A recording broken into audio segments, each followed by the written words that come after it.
네, 그럼 지금부터 녹색전환 이행에 따른 환경 갈등의 원인 진단 및 해법 모색, 재생에너지 발전시설 설치 갈등의 원인과 해법에 관한 환경부 한국갈등학회 공동기획 세미나 개회식을 거행하도록 하겠습니다. 신종 코로나 바이러스 증후군 확산으로 인해서 온라인으로 행사를 진행하는 점 너그러이 양해 부탁드리겠습니다. 그럼 먼저 식순에 따라서 한국갈등학회 주재복 회장님의 개회사가 있겠습니다. 여러분, 주재복 회장님께 큰 박수 부탁드리겠습니다. 네, 존경하는 한국갈등학회 회원 여러분, 안녕하십니까?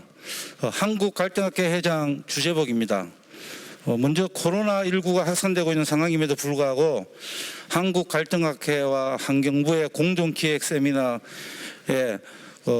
온라인으로 참석해 주신 갈등학회 회원님들께 감사의 인사를 드립니다. 기획 세미나를 공동 개최해 주신 환경부 조명래 장관님께 먼저 깊이 감사드립니다. 특히 국정 운영으로 바쁘신 와중에서도 본 세미나를 빛내주시기 위해서 동영상으로 축사를 보내주신 점에 대해서 다시 한번 깊이 감사드립니다. 한국갈등학회와 환경부는 지구온난화 등 기후변화의 위기를 극복하기 위해서는 녹색전환이 필연적이라는 공동의 인식을 가지고 있습니다. 녹색전환 과정에서의 다양한 갈등 이슈에 대한 원인을 진단하고 해법을 모색하는 이번 세미나를 개최하게 되었습니다. 지난번 1차 세미나에서 이번 2차 세미나에서는 재생에너지 발전시설 설치를 둘러싼 갈등의 원인과 해법을 모색하는 자리입니다. 지난번 1차 세미나와 같이 발표자와 토론자분들의 열띤 학문적 실천적 토론이 있을 것으로 기대되며 갈등의 해결에 도움을 줄 수 있는 생산적이고 창의적인 대안이 도출될 것을 기대해 봅니다. 이번 2차 기획 세미나는 1차 세미나와 마찬가지로 코로나 확산에 따른 사회적 거리 두기에 동참하기 위해서 본 세미나장에는 사회자와 발표자 및 토론자만 참석하였습니다. 세미나의 전 과정이 온라인으로 생중계되고 있으니 우리 갈등학회 회원님과 환경부 공무원뿐만 아니라 녹색 전환에 관심 있는 많은 분들의 참여를 기대해 봅니다. 바쁘신 가운데 이번 기획 세미나에 많은 관심을 가져주시고 기꺼이 사회를 수락해 주신 KDI 국제정책대학원의 박진 교수님께 깊이 감사드립니다. 아울러 어려운 주제임에도 불구하고 발제를 해 주신 에너지기후정책연구소 한재각 소장님과 중앙대학교 심준섭 교수님 및 한국지방행정연구원의 김지수 박사님께도 감사드립니다. 또한 오늘 세미나에서 열띤 토론을 해주실 녹색연합 윤상호 사무처장님과 한국에너지기술연구원의 경남호 명예연구위원님, 한겨레 신문사의 조홍섭 선임기자님, 서울대 환경대학원의 윤순진 교수님, 그리고 한국사회갈등해소센터의 이강훈 소장님께도 깊이 감사드립니다. 마지막으로 한국갈등학회와 환경부의 이번 제2차 기획 세미나 준비를 위해 노고를 아끼지 않으신 이승모 연구위원장님과 한국갈등학회 집행부 그리고 환경부 관계자분들께도 깊이 감사드립니다. 세미나가 끝날 때까지 코로나19에 대한 경각심을 가지고 코로나19 대응 지침을 철저히 지키면서 세미나를 진행해 나가도록 하겠습니다. 오늘 기획 세미나에 참여하신 모든 분들의 건강과 안전을 기원합니다. 감사합니다. 네, 고맙습니다. 인사 말씀해 주신 우리 주재복 회장님께 다시 한번 더 큰 박수 부탁드리겠습니다. 고맙습니다. 다음은 조명래 환경부 장관님의 축사가 있겠습니다. 장관님께서 오늘 바쁘신 일정으로 참석은 못하셨지만은 동영상으로 축사를 보내주셨습니다. 안녕하십니까. 환경부 장관 조명래입니다. 오늘 여러 전문가들을 모시고 재생에너지 발전시설 설치 갈등의 원인과 해법을 주제로 논의의 장을 마련하게 되어 뜻깊게 생각합니다. 먼저 진행을 맡아주신 KDI 국제정책대학원 박진 교수님, 발제를 해주실 에너지기후정책연구소 한재각 소장님과 중앙대학교 심준석 교수님, 토론에 참여하시는 녹색연합 윤상훈 사무처장님, 한국에너지기술연구원 경남호 명예연구원님, 한겨레 신문사 조홍섭 선임기자님, 서울대학교 환경대학원 윤순진 교수님, 한국갈등해소센터 이강원 소장님께 감사의 말씀을 드립니다. 아울러 오늘 세미나를 함께 준비해 주신 한국갈등학회 주재복 회장님과 관계자분들께도 감사드립니다. 지금 우리는 코로나19와 대공황 이후 가장 심각한 경제 침체라는 매우 엄중한 상황에 놓여 있습니다. 과거 탄소 경제에 기반한 산업화 과정은 지구 기후 생태 시스템을 지속해서 교란하였고 새로운 감염병을 초래하여 우리의 삶을 위협하고 있습니다. 오늘날 이러한 기후 환경 위기를 극복하고 지속 가능한 사회로 나아가기 위해서는 탈탄소 경제를 기반으로 환경 생태의 가치가 중심이 되는 새로운 패러다임 녹색 전환이 필수적입니다. 이미 정부는 지난 7월 14일 탄소 중립 사회로의 지향을 목표로 생활환경, 에너지, 산업 생태계의 녹색 전환 비전을 담은 그린 뉴딜 종합계획을 발표한 바 있습니다. 특히 태양광, 풍력 등 재생에너지 중심의 저탄소 산업 생태계를 육성하는 것은 국가 에너지 안보를 강화하면서 탄소 중립 사회로 나아가기 위한 필수 과제입니다. 그러나 재생에너지 시설을 모두가 반기는 것은 아닙니다. 지역이나 개인마다 이해관계가 다르기도 하고 생각의 차이도 있습니다. 때로는 재생에너지 보급이 지역 생태 환경을 훼손한다며 녹색과 녹색의 가치가 충돌하기도 합니다. 지금보다 정교한 준비와 협의 절차가 필요합니다. 현재는 사업 신청을 받고 환경 영향 평가를 하는데 선호를 바꿔서 환경 영향 평가와 주민 합의를 거친 지역에 발전 시설이 설치되도록 하고 이 과정에서 지역사회와 충분히 소통해야 합니다. 무엇보다 발생하는 수익과 일자리가 주민의 실질적인 소득 증가로 이어져야 합니다. 에너지 전환 과정에서 어느 지역이나 개인도 소외되지 않도록 보호되어야 합니다. OECD 국가는 이미 2017년 국가 에너지의 25%를 재생에너지에서 충당하고 있습니다. 재생에너지가 신규 발전 설비의 73%를 차지합니다. 반면 우리나라 재생에너지 발전은 2019년 여전히 9.2%에 머물고 있습니다. 우리나라도 국가 경제 수준이 과거와 달라졌습니다. 환경의 중요성에 대한 인식도 높아졌습니다. 국가 에너지 정책도 이러한 변화에 발맞춰야 합니다. 재생에너지 3020 실현을 위해 힘을 모아야 합니다. 이러한 시기에 오늘 세미나가 재생에너지 발전 시설에 관한 정확한 정보를 공유하고 국민적 합의와 주민 수용성을 높일 수 있는 여러 해안이 공유되는 장이 되기를 희망합니다. 감사합니다. 자, 이제 세미나의 좌장이신 박진 KDI 국제정책대학원 교수님께 마이크를 넘기면서 개회 시간 마치도록 하겠습니다. 고맙습니다. 네, 감사합니다. KDI 대학원의 박진입니다. 오늘 발제를 두 분께 듣게 되어 있고요. 5분으로부터 토론을 듣게 되어 있습니다. 시간이 좀 지연이 됐으니까 제가 더 긴 말씀 드리지 않고 바로 발제를 듣도록 하겠습니다.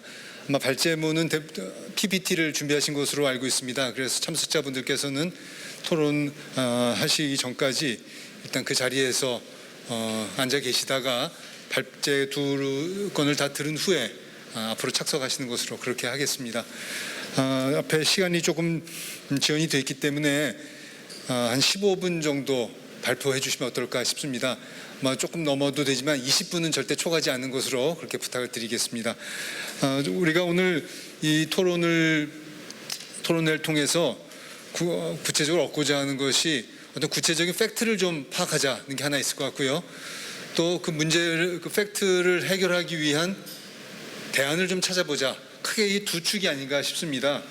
그렇게 보면은 첫 번째 발표인 한재각 소장님의 발표는 또 팩트와 그 개념화에 또 초점을 맞춘 발표라면, 두 번째 발표는 그 대안을 찾는데 또 초점을 맞춘 그런 페이퍼라고 생각이 됩니다. 아주 두 페이퍼가 잘 매칭이 되어 있는 것 같습니다. 먼저 첫 번째 발표자이신 한재각 에너지기후정책연구소 부소장님을 소개하도록 하겠습니다. 나와서 발표해 주시면 감사하겠습니다. 네, 그리고 발표를 하실 때 에너지기후정책연구소에 대해서도 간략히 소개해 주시고 말씀을 시작해 주시면 감사하겠습니다. 15분에서 20분 정도 부탁드리겠습니다. 네, 소개받은 한재각입니다.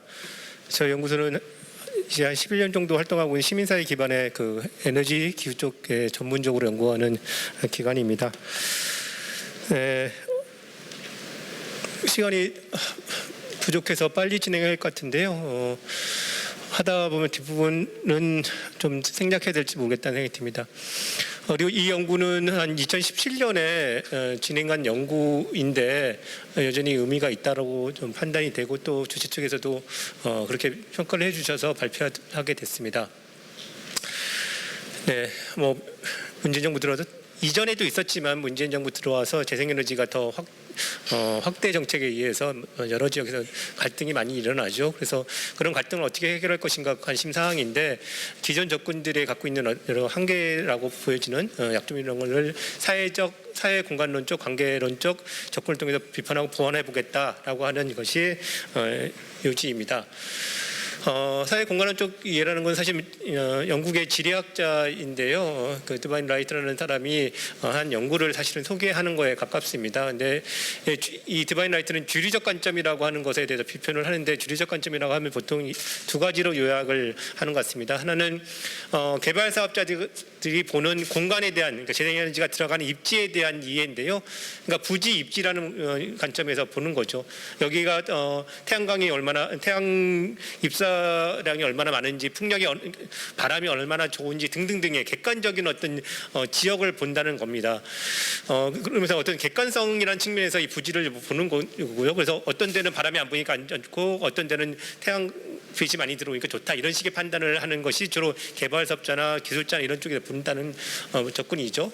또 한편에 님비 관점이라는 것은 어떤 의미에서는 그 개발 사업자 혹은 정책 전문가들이 보는 입장이고, 그것은 앞서 말했던 객관성과는 조금 거리 있는 주관성에 대한 파악일 텐데요. 한마디로 그 지역에 사는 사람들이 주관적 감정을 가지고 이 사업에 대해서 반응한다. 근데 그 주관적 감정이라는 게 그 좋은 감정이라기보다는 뭔가 비이성적이고 비합리적인, 그래서 이게 좋은 건데 잘못 이해하고 있어서 반응한다는 식의 평가를 한다는 게 님비적인 관점이라는 거죠. 근데 이런 주관적 혹은 객관적이라는 두 가지 요소의 주관적인 관점이라는 것 자체가 사실은 갈등을 더 확대하고 심화시키는 것이, 갈등을 협력의 관계로 바꾸는데 그 역할을 하는데 부족할 거다, 이런 식의 평가를 통해서 장소라고 하는, 그러니까 이게 단순히 객관적 물리적 공간이 아니라 그 지역에 살고 있는 사람들의 주관적 감정들, 특히 이게 긍정적이고 지역에 대한 애착이라든지 이런 걸 갖고 있는 긍정적인 관점까지도 포함한, 그리고 그것을 어떤 사물이 그 지역에 들어와서 자리 잡는 과정, 이건 상당히 객관적이지만 또 주관적인 여러 그 작용을 하는 그런 과정인데, 그런 걸 통해서 이 재생에너지가 들어오는 그 공간에 대해서 어떻게 관리하고 이해하고 조정할 것인가에 대한 대중과 개발 사업자들이 서로 소통하고 협력하는 그런 과정으로 그러니까 시선을 바꿔야 된다, 이런 주장을 하고 있습니다. 그런 맥락에서 이 발표들을 좀 하고 있는 거고요. 이 관계론적 관계론적 이해라는 것은 앞서 얘기한 것과 또 연장선상인데요. 통상 갈등이라는 것은 우리 재밌는 흔히들 붙이는 그 명칭 이런 거지 않습니까? 주민 갈등이라고 얘기를 보통 합니다. 저도 종종 쓰는 그 관용어인데 마치 주민들이 문제가 있어서 갈등이 있는 것처럼 얘기하는데 사실 갈등이라는 건 관계론적인 거죠. 쌍방간에 있고 주민만 문제가 아니라 반대편에 개발사업자도 문제가 있다는 것인데 한쪽만 보는 문제가 있다는 거죠. 그래서 여기서는 관계론적이라고 얘기를 하면서 대칭적으로 봐야 된다. 물론 거기에서의 대칭, 완벽하게 대칭을 하는 건 아니고 앞서는 것처럼 장소에 그 자리 잡은 주민들과 네트워크, 그러니까 재생에너지 개발 사업의 다양한 네트워크에 그 자리한 개발 행위자들 사이에 좀 차이가 구조적 차이는 있긴 하지만 이 둘을 대칭적으로 이해하고 그들 간의 상호작용, 일방적인 작용의 상호작용 자체를 이해해야 된다는 얘기를 하고요. 또한 각자들이 예를 들면 개발사업자나 주민들이 갖고 있는 기대나 예측들이 상당히 있고 그것이 상호작용을 과정을 통해서 변화하고 그것이 사실은 갈등으로 갈지 협력으로 갈지 혹은 갈등에서 협력으로 변화할지 등등등을 이 기대로부터 그리고 기대와 상호작용을 통해서 그것이 나타날 수 있다는 거고요. 당연히 그 상호작용이 나타나는 다양한 동학들 서로가 서로에게 영향 미치고 반응하고 하는 식의 이 동학들을 이해할 필요가 있다는 거고요. 그리고 그것을 틀지워지는 맥락성에는 아주 좁게는 장소 공동체의 그 좁은 미시적인 맥락으로부터 좀 더 국제적 지역적 수준에서의 맥락 그리고 그 사업 자체의 경제적인 맥락 같은 것도 같이 볼 필요가 있다. 그래서 이 네 가지 차원들을 같이 봐야 된다라는 얘기를 분석할 때 필요하다는 얘기를 하고 있고요. 그것을 보여주는 종합하는 그림입니다. 더 나가기 전에 근데 이 앞서의 이것이 영국의 관점이다 보니까 뭐 영국이기 때문에 그런지는 모르겠습니다만 이게 개발 사업자와 주민이라고 하는 이해관계자, 그러니까 항의자들이 양측으로 나눠져 있는데 한국적 맥락에서 보면 사실은 이 개발 갈등에서 보면 민원이라는 단어들이 되게 많이 나오는데 그 민원을 하고 민원을 해결하고 하는 등의 핵심적인 행위자가 지자체나 국가나 행정부가 중요한 역할을 하고 단순히 그걸 게임의 누를만을 하는 것이 아니라 상당한 개발 국가이기 때문에 아마 그렇겠지만 그런 역할을 하기 때문에 이 민원이라는 맥락을 이해한다면 국가 와 지자체도 행위자로서 분석을 넣어야 된다는 생각을 해서 포함을 시켰습니다. 그래서 앞서 말한 것의 이 관계론적 분석에서 그 멀리 있는 그 규제적 맥락부터 좀 살펴보는 건데요. RPS에 있고 전기사업, 뭐 환경연합 등등이 있습니다. 자세하게 얘기를 하지 않겠지만은 전기사업 허가제 등에서도 상당히 제도의 미비랄까 운용상의 여러 미비들 그리고 무책임의 영역들을 상당히 많이 나타나고 있고요. 또 환경영향평가에서도 사실은 과거에 뭐랄까 규제적인 맥락에서 상당히 지능적 맥락을 하다 보니 상당히 불만이 나올 수 있는 규제의 변화들 그리고 거기에 참여의 미비들 같은 것도 기왕의 배경으로 깔려 있다 이런 얘기도 좀 지적을 드리겠습니다. 그리고 당장의 가장 핵심적인 이해관계라고 할 수 있는 지자체 개발 행위 허가를 내는 과정에서 그것에 중요한 어떤 고리가 되는 이격거리를 두는 문제에 관해서 상당히 뭐랄까 지역마다 지역 내에서 여러 가지 역학들이 존재하는 거죠. 특히 뭐랄까 지자체 장르 같은 경우는 민원이라는 맥락 그리고 다음 선거에라는 맥락을 통해서 상당히 보수적인 접근을 하기도 하고 그것들이 경우에 따라서는 상당히 무리하게 나오기도 하고 그래서 이런 차이가 다른 지역에서는 또 그것이 시비거리가 되는 저기는 그랬는데 왜 우리는 안 그러냐 이런 식의 얘기들도 나오는 맥락이 되는 겁니다. 무엇보다도 여기서부터는 본격적으로 개발 주요 행위자들의 좀 어떤 이런 것들을 봐야 될 텐데 제가 풍력 얘기를 하면서도 그 어떻게 보면 좀 연구에서 미비점인데 태양광 개발 사업자들을 인터뷰하면서 좀 나름 그거를 보충을 하려고 했는데요.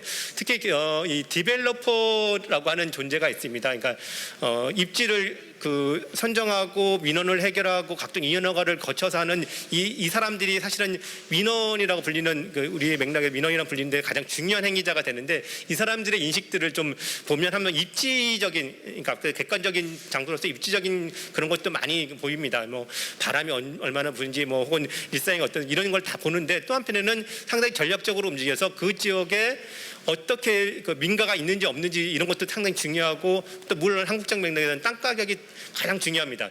사실 그 수익성의 맥락에서 가장 중요하기 때문에 이런 것들을 하는데 그런 디벨로퍼의 인터뷰를 하다 보니 지역 주민들의 민원을 내고 갈등을 하는 것에 대한 이해가 뭐 여러 차원에서 그 이해가 되는데 어쨌든 한편에는 당연한 일이라고 보여짐에도 불구하고 그것이 개발 사업의 뭐랄까 경제성을 악화시키는 문제로 이해를 하기도 하고 뭐 이런 식의 다양한 그 이게 인식들이 드러납니다. 근데 또 한편에는 그 자세히 분석을 하지는 않았지만은 사실은 우리가 이익 공유 측면에서 그 이 개발 사업에서의 뭐랄까 보상금 주는 것이 이익 공유 측면의 그것과 같은 거냐라는 질문을 했을 때도 그건 아니다고 얘기하는 측면도 사실 흥미롭게 봐야 될 텐데 이 사이의 차이는 뭘까 이런 것도 나중에 토론이 필요할 것 같습니다. 장수군 사례를 드는데요. 사실 이건 실패한 사례죠. 그러니까 뭐 갈등을 잘 해결했다기보다는 갈등이 실패했는데 왜 실패했는지를 좀 더 주목하자는 측면에서 말씀을 드렸습니다. 장수군에서 2개 지역에 대규모 풍력발전소가 들어가려고 했습니다. 2017년, 16년, 17년쯤 들어갔는데 실패를 했죠. 맥락을 보면 당연히 국가적 수준에서도 재생에 늘리겠다라는 그런 정책들이 뭐 문재인 정부 이전에서 없지 않았었고 그것이 크게 부각되기 시작했고요. 알피스라는 정체성을 확보해주는 제도 그리고 무엇보다 육상풍력 환경평가 지침이라고 하는 새로운 지침이 나오면서 생태 1등급 지역에도 들어갈 수 있다고 하는 그런 지침이 만들어진 것 이런 것들이 있고요.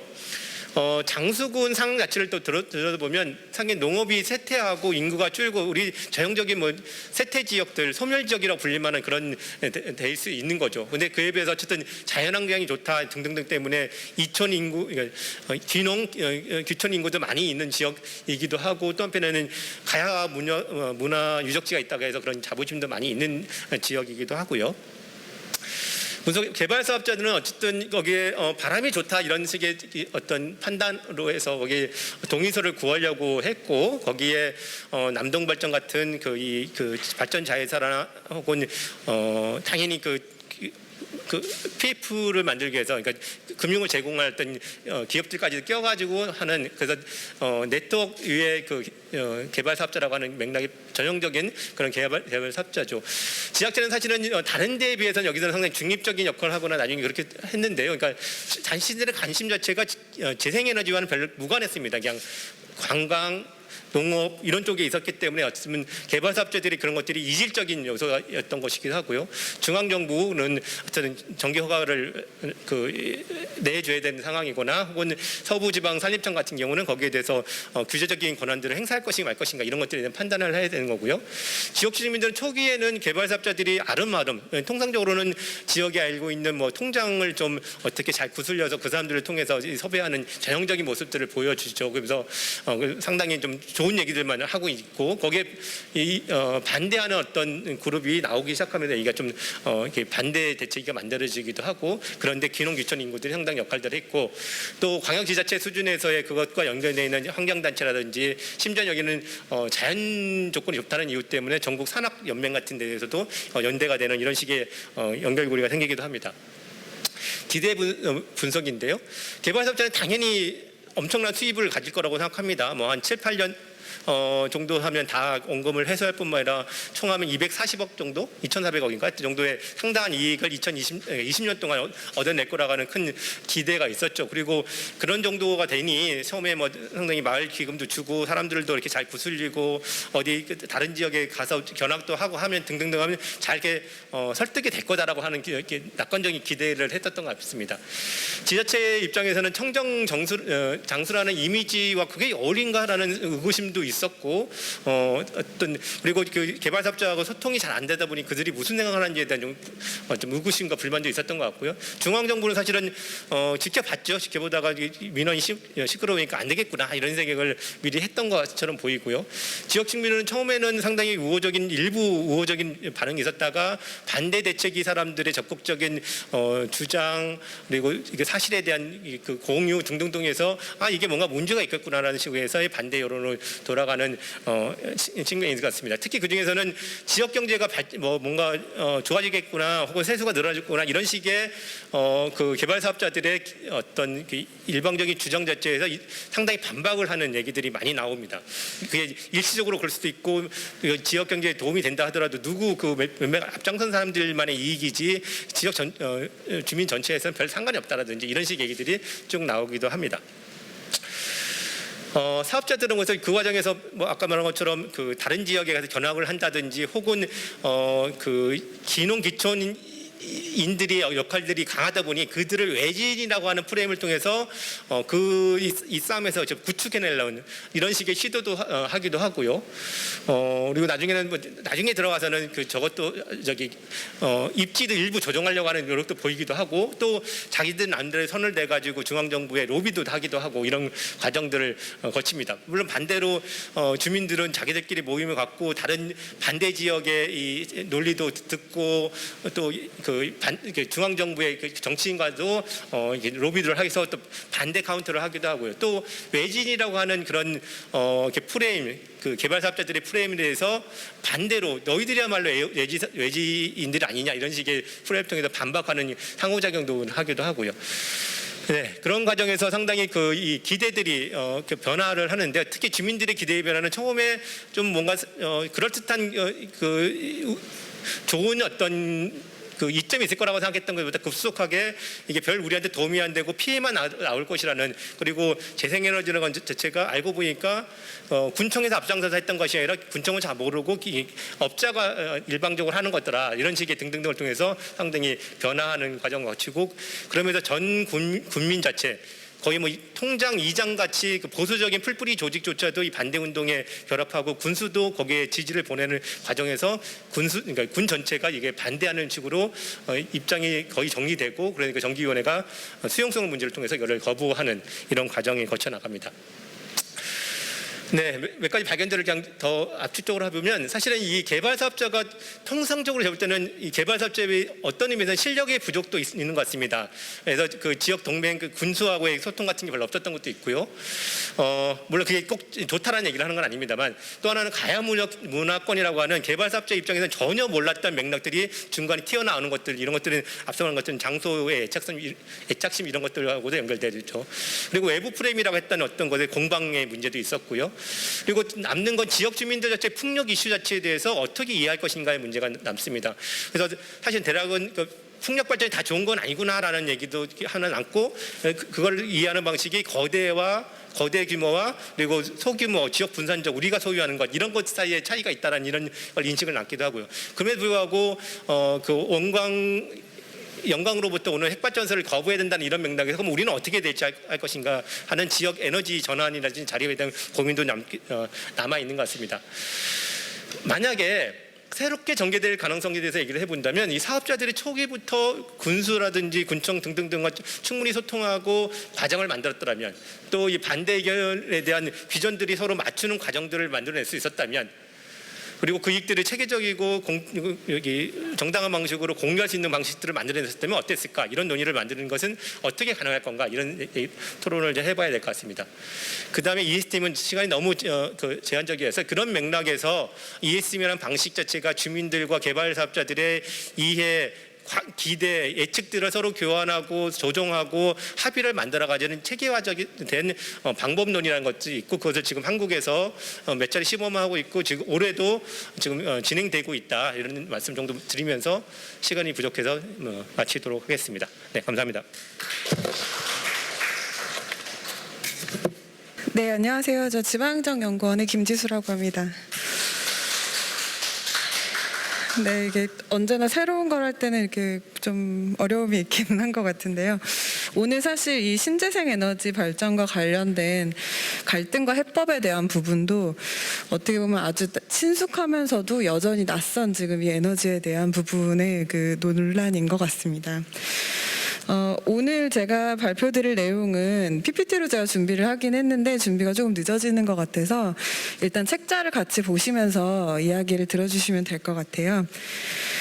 전체적으로 제 발표는 서러운 부분은 이제 왜 이 연구가 필요한지에 대한 말씀을 드리는 사안이고, 신재생 에너지 갈등에 대한 선행 연구 분석, 그리고 언론 보도에 대한 토픽 모델링 분석 결과를 바탕으로 신재생 에너지 발전 시설 입지 갈등에 어떤 쟁점이 있고, 그리고 또 거기에 대한 해법은 무엇이 있을까에 대한 화두를 한번 던져보는 것이 오늘 제 발표의 목표라고 생각을 합니다. 먼저 기후변화에 대한 부분, 이것이 이미 전 지구적인 문제가 된 지가 이미 수십 년이 흘렀다고 생각을 합니다. 특히 이제 화석연료나 또 원자력 에너지 중심으로 에너지 믹스를 만들어 오던 것을 전환을 해서 이제 신재생 에너지 중심으로의 전환을 이제 하는 논의가 이미 꽤 오랜 시간 진행이 되어 왔는데요. 이 필요성에 대한 공감은 사실 이미 수십 년 전부터 있었다고 생각합니다. 다만 문제는 이것이 과연 정말 효율적인가, 또 기술적으로 실천 가능한가 하는 부분에 대한 논쟁들이 그동안 있어 왔다고 생각을 합니다.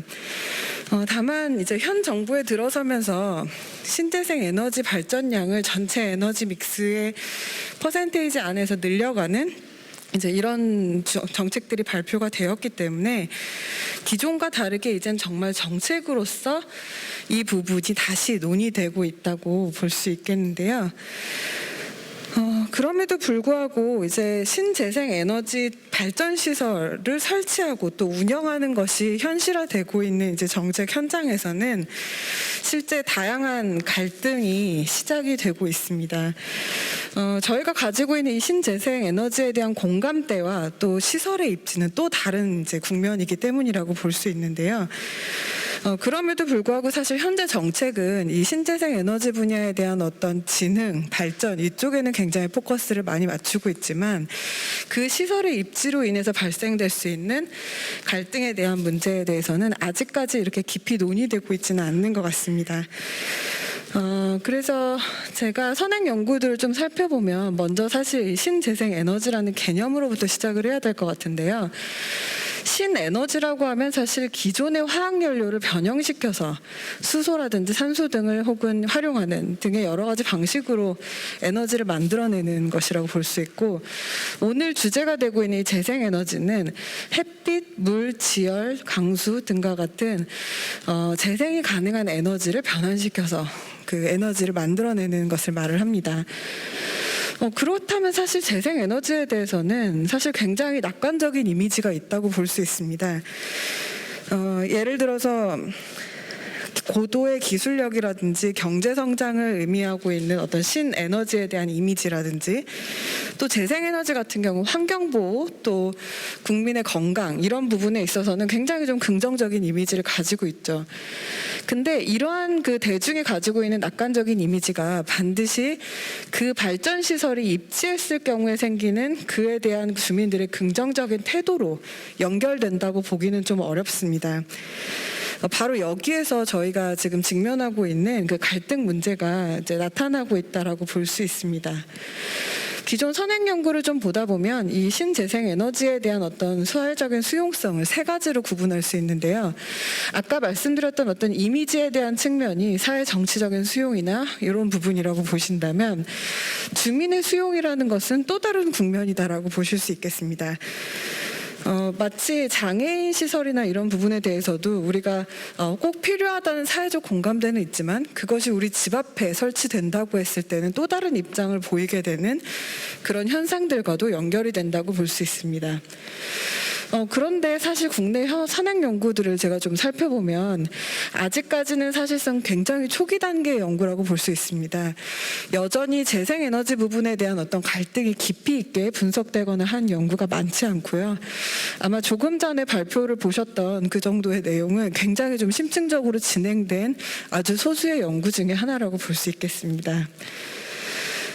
그래서 저는 그 선행 연구를 통해서 어떤 그 의미 있는 부분을 찾는 것도 물론 중요하겠지만 지금 사회적으로 이슈가 되고 있는 부분이 과연 무엇이고 그 안에서 우리가 어떤 부분을 캐치해낼 수 있는가를 분석해 볼 필요가 있다고 보았는데요. 언론 보도에 대해서 토픽 모델링을 해서 분석을 하는 것이 바로 이런 기법이라고 보실 수 있겠습니다. 자료 수집에 대한 시간적인 범위는 문재인 정부의 기간 동안이라고 보시면 되겠고요. 전국 종합 일간지에 있는 신재생 에너지 관련 기사를 중심으로 해서 저희가 주요 키워드를 추출을 했습니다. 이 추출 방식을 통해서 저희가 구해낸 단어들은 한 22,000개 이상의 단어라고 볼 수 있는데요. 이 중에서도 좀 빈도가 높은 단어들은 에너지, 발전, 원전, 사업 등등과 같은 저 위쪽 줄에 적어놓은 단어들이라고 볼 수 있습니다. 이 키워드를 중심으로 해석을 해본다고 한다면 현재 언론 보도상에서 논의되고 있는 이 재생에너지에 관한 논쟁은 탈원전 정책의 일환으로서의 재생에너지 확대에 대한 부분, 그리고 태양광 사업을 중심으로 발생되고 있는 주민 간의 갈등, 이런 부분들이 주목을 받고 있다라고 볼 수 있겠습니다. 그리고 이와 같은 그 일차적인 분석 결과를 토대로 추출한 한 8가지 정도의 토픽이 있는데요. 그것이 표 좌측에 제가 정리한 한 8가지 정도의 토픽이라고 볼 수 있습니다. 이 토픽을 크게 2가지 갈등 유형으로 구분할 수 있을 것 같은데요. 하나는 국가 차원에서 원자력 중심에서 재생에너지 중심으로 어떤 정책적인 전환을 하는 과정에서 과연 이것이 효율적인 에너지인가, 또는 주민의 건강에 어떤 영향을 미치는가, 또 이런 설치 과정에서 환경이 어떤 영향을 받는가 하는 어떤 좀 거시적인 주제라고 볼 수 있고요. 두 번째 갈등 유형은 지역 차원에서 신재생 에너지와 관련된 그런 시설들을 설치하고 운영할 때 주민들과 발생되는 갈등이라고 볼 수 있습니다.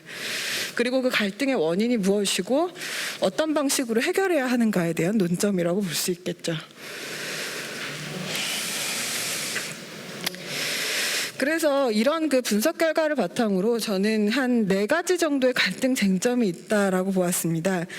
첫 번째는 신재생 에너지와 원자력 에너지 간의 발전 단가에 대한 비교 논란이 하나가 좀 중점적으로 논의가 됐었고요.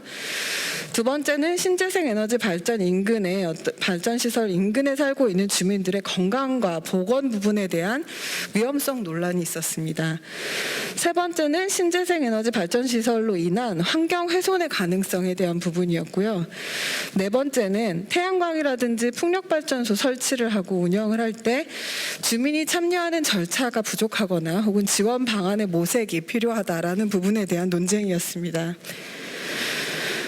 이런 그 문제들에 대해서 사실 해법을 바로 찾는다는 건 쉽지는 않은 것 같은데요. 제가 이 발표문을 작성하면서 고민했던 한 5가지 정도의 그 방안들에 대해서 간단하게 말씀을 드리겠습니다.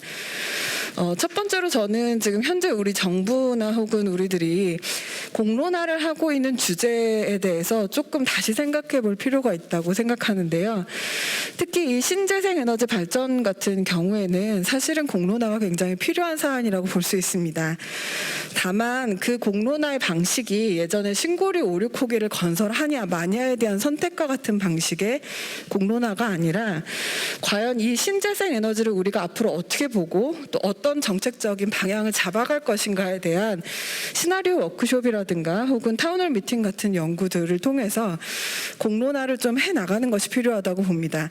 아직 대부분의 국민들은 이 재생에너지라는 부분에 대한 어떤 이미지와 다르게 이 시설이 입지했을 때 어떤 상태인지 등등에 대한 부분은 아직까지 잘 모르고 있는데요. 바로 이 부분이 갈등의 하나의 쟁점이 되고 있기 때문에 이런 사안에 대한 좀 폭넓은 공론화가 필요하다고 보았습니다. 두 번째는 이제 신재생 에너지 발전 시설에 대해서도 그 입지 과정에 대한 주민 참여의 법제화가 필요한데요. 아까 그 장관님께서도 언급하셨던 사안과도 좀 일맥상통합니다. 특히 이제 신재생 에너지 발전 시설 같은 경우에는 특히 태양열을 중심으로 살펴본다면 상당히 소규모 단위에서 아주 지역적으로 존재하고 있고 주민들과의 어떤 밀착적인 측면도 굉장히 강하기 때문에 먼저 주민과의 의사소통을 사전에 구하는 그런 단계로서의 전환이 굉장히 중요하다고 보는데요.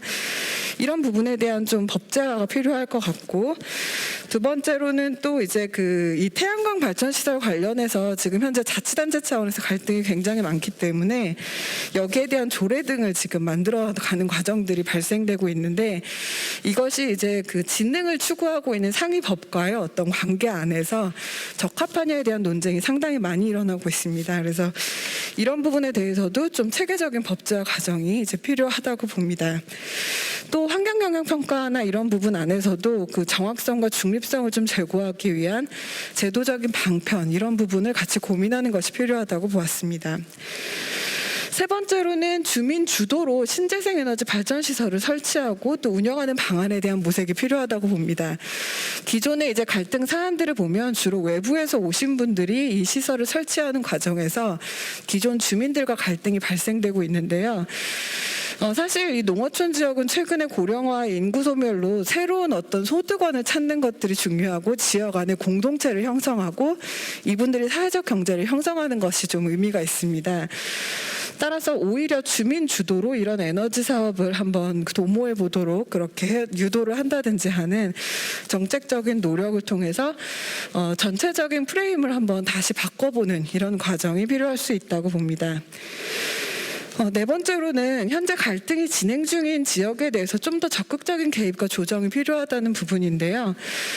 사실 이제 원자력이나 뭐 예를 들어 화력 같은 굉장히 좀 큰 시설이 들어가서 생긴 갈등에 대해서는 지금 상당히 좀 적극적인 개입이 많이 이루어지고 있는 편인데 반해서 이런 환경과 관련이 있는 재생에너지 시설에 대해서는 사실 관심이 좀 적은 편입니다. 그래서 사실은 이에 대한 어떤 갈등 영향 분석 또 갈등 조정 이런 것들이 진행이 될 필요가 있다고 보았습니다. 다섯 번째로는 저주파 소음 영향 같은 이런 이슈에 대해서 좀 공동 사실 조사라든지 또 측정 방법 같은 것들의 개발이 좀 보완될 필요가 있는데요.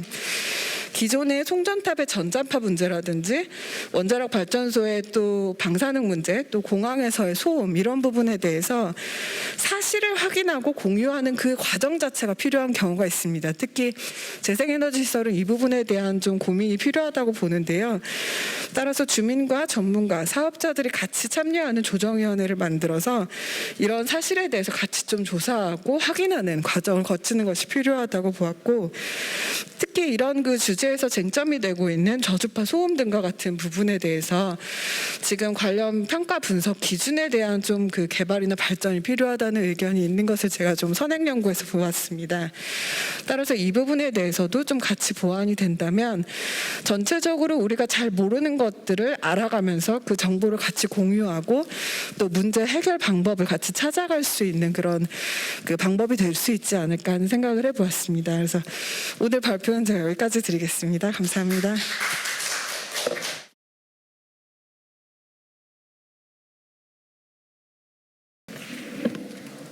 자, 5분의 토론 말씀을 청해 듣도록 하겠습니다.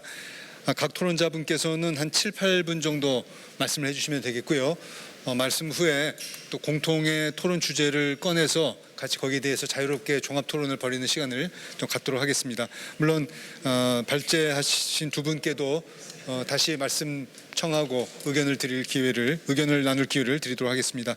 자, 먼저 순서에 적힌 대로 녹색연합의 윤상훈 사무처장님께 먼저 말씀을 부탁드리겠습니다. 마이크로.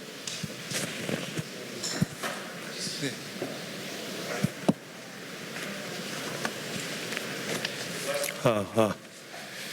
네, 뭐 지금 전체적인 방역 수칙도 뭐 다 잘 지켜져 있기도 하기 때문에 발표하는 동안만 마스크를 잠깐 내리고 발표를 좀 하도록 하겠습니다. 재생에너지 입지 규제에 대한 녹색연합 의견인데요. 뭐 오늘 제가 좀 이야기를 드릴 거는 기본적으로 뭐 육상 태양광과 그리고 수상 태양광, 육상 풍력 그리고 아직까지 가이드라인이 발표되지 않은 해상 풍력에 관련해서 몇 가지 이 갈등 사안이 갈등 요소가 될 법한 이야기를 좀 드리도록 하겠습니다. 우선 기본적으로 녹색연합은 이 시민사회단체 그리고 범제도권에 있는 여러 이제 네트워크가 같이 지금 기후위기 비상행동을 꿀에서 구성을 하고 있는데요. 거기에 대해서 적극적으로 입장들을 같이 맞추고 있습니다. 기본적인 입장은 기후위기 관련된 비상상황 선포 그리고 번국가 기구 구성 그리고 2030년 탈석탄 그리고 2050 온실가스 배출 제로에 관련된 이야기를 충분히 하고 있습니다. 재생에너지 확대는 가장 필수적이다라고 이야기를 하고 있지만 이게 무작정으로 정의의 관점이 갖춰지지 않고 나갔을 때는 굉장히 큰 우려가 있다라는 이야기를 좀 드리고자 합니다. 환경과 공해연구소의 이수경 선생님 이야기를 가지고 이야기를 좀 전체적인 논의를 좀 시작을 하도록 하겠습니다. 이 인용한 내용에 보면 기후 변화를 해결하기 위해서 당장 지속 가능한 에너지원을 확대할 수 있다면 지역 주민의 민원점은 좀 건너뛰어도 절차쯤은 좀 특별하게 대우받아도 된다고 믿어서는 안 된다. 더 나아가서 이러한 시설의 설치에 반대하는 사람들을 이기주의 세력으로 몰아붙이는 것도 옳지 않다. 무조건 많이 빨리 민주주의 과정쯤은 생략하는 그 과정 자체가 지속 가능하지 않기 때문이다. 이 부분은 지금 총론적 질문 쟁점 1과 연결이 되어 있는데요. 기후위기 시대 조기 탈원전을 위해서 재생에너지는 환경 규제의 예외 시대일 수 있는가라는 질문입니다. 기본적으로 녹색연합의 에너지 전환의 관점에서 에너지 민주주의와 정의로운 전환은 어떠한 상황에든 좀 견지를 해야 된다라고 생각을 하고 있습니다. 에너지 민주주의는 말 그대로 절차적 타당성에 대한 이야기고요. 정의로운 전환은 두 가지로 이야기를 할 수가 있을 텐데 제일 첫 번째는 일단 생태를 훼손하면서까지 에너지 전환을 이루어서는 안 된다라는 어떤 생태 정의 문제. 또 하나는 재생에너지의 어떤 여러 가지 이익 배분이 지역 주민들에게 균등하게 돌아가야 된다는 어떤 분배 정의, 두 가지 정의적 관점들을 견지를 해야 된다라고 생각을 하고 있습니다. 그런 측면에서 재생에너지 발전 사업 역시 개발 사업이라고 보고 있고 이 개발 사업이 지켜야 될 환경 기준을 제대로 지키는 것이 굉장히 마땅한 원칙이다라고 생각하고 있습니다. 과거 석탄 화력이나 핵발전이 전원개발 사업의 특별법의 지위를 갖고 추진되었던 관행이 있는데 재생에너지가 이러한 관행을 그대로 답습해서는 안 된다라고 생각들을 하고 있습니다. 다시 이야기하면 생태 정의 그리고 분배적 정의를 어떻게 지키는가라는 문제입니다. 세부 사항에 대해서 조금 이야기를 하도록 하겠습니다. 육상 태양광 규제로 지금 현재 백두대간 보호지역과 주요 산줄기, 법정 보호지역 그리고 법정 보호정 서식지 보호지역, 생태자연도 1등급, 경사도 15도 이상, 산사태 1등급지 등의 입지 제한되어 있습니다. 산지 전용하는 게 지금 일시 사용 허가로 되어 있고 절대 농지 건축물 지붕에도 일시 사용 허가 그리고 염해 피해 간척지의 타용도 일시 사용 허가 정도가 지금 가이드라인으로 이거 나와 있는 내용입니다. 당연하게 이 법정 보호 지역에 대한 규제는 이 부분들은 전 세계적으로 가장 동일하기 때문에 생태 민감 지역들을 회피하는 것은 재생에너지, 신재생 에너지 시설들도 마찬가지입니다. 그리고 경사도 산사태 1, 2등급지에 대한 규제 분명하게 고려를 해야 되고요. 이번 폭우 때 산사태 많이 해놨죠. 왜? 태양광이 산사태의 원인인가 아닌가라는 이런 논란들이 있었는데 그런 논란에 앞서서 실제 산사태 위험 지역에 태양광 시설이 들어가는 것 자체가 저희들은 문제라고 생각을 하고 그런 부분들을 좀 적절하게 회피를 해야 된다라고 생각을 하고 있습니다.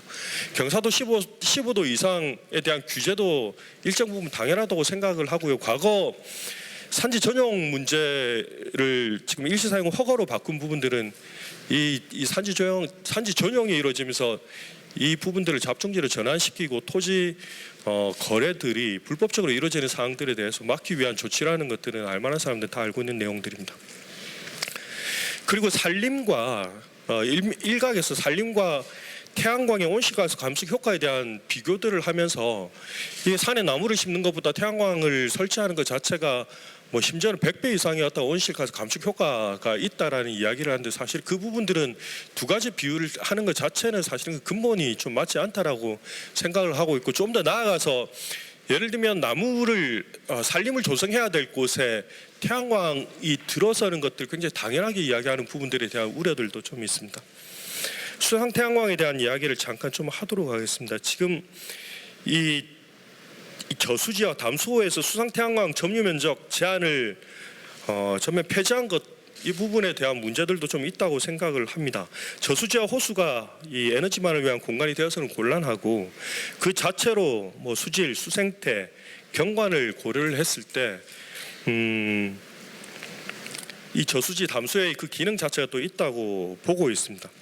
육상 풍력에 관련된 이야기를 하도록 하겠습니다. 이거는 지난 작년에 어떻게 보면 재작년 말에 풍력협회까지 들어가면서 육상 태양광의 버금가나 어떤 입지 규제 관련된 가이드라인을 육상 풍력에 적용하고자 하는 논의들이 있었는데 재작년 말에 갑작스럽게 이 논의들이 중단이 되었고 작년 중순쯤에 여기가 우원식 의원실인가요? 통해서 이 육상 풍력 규제 관련 가이드라인에 관련된 부분들이 발표가 되었는데 여기에 보면 생태자연도 1등급 정맥 숲길 내에서도 이 육상 풍력이 입지가 가능하게끔 되어 있습니다. 저희 녹색연합이 이 부분들에 대한 문제들도 가지고 있고요.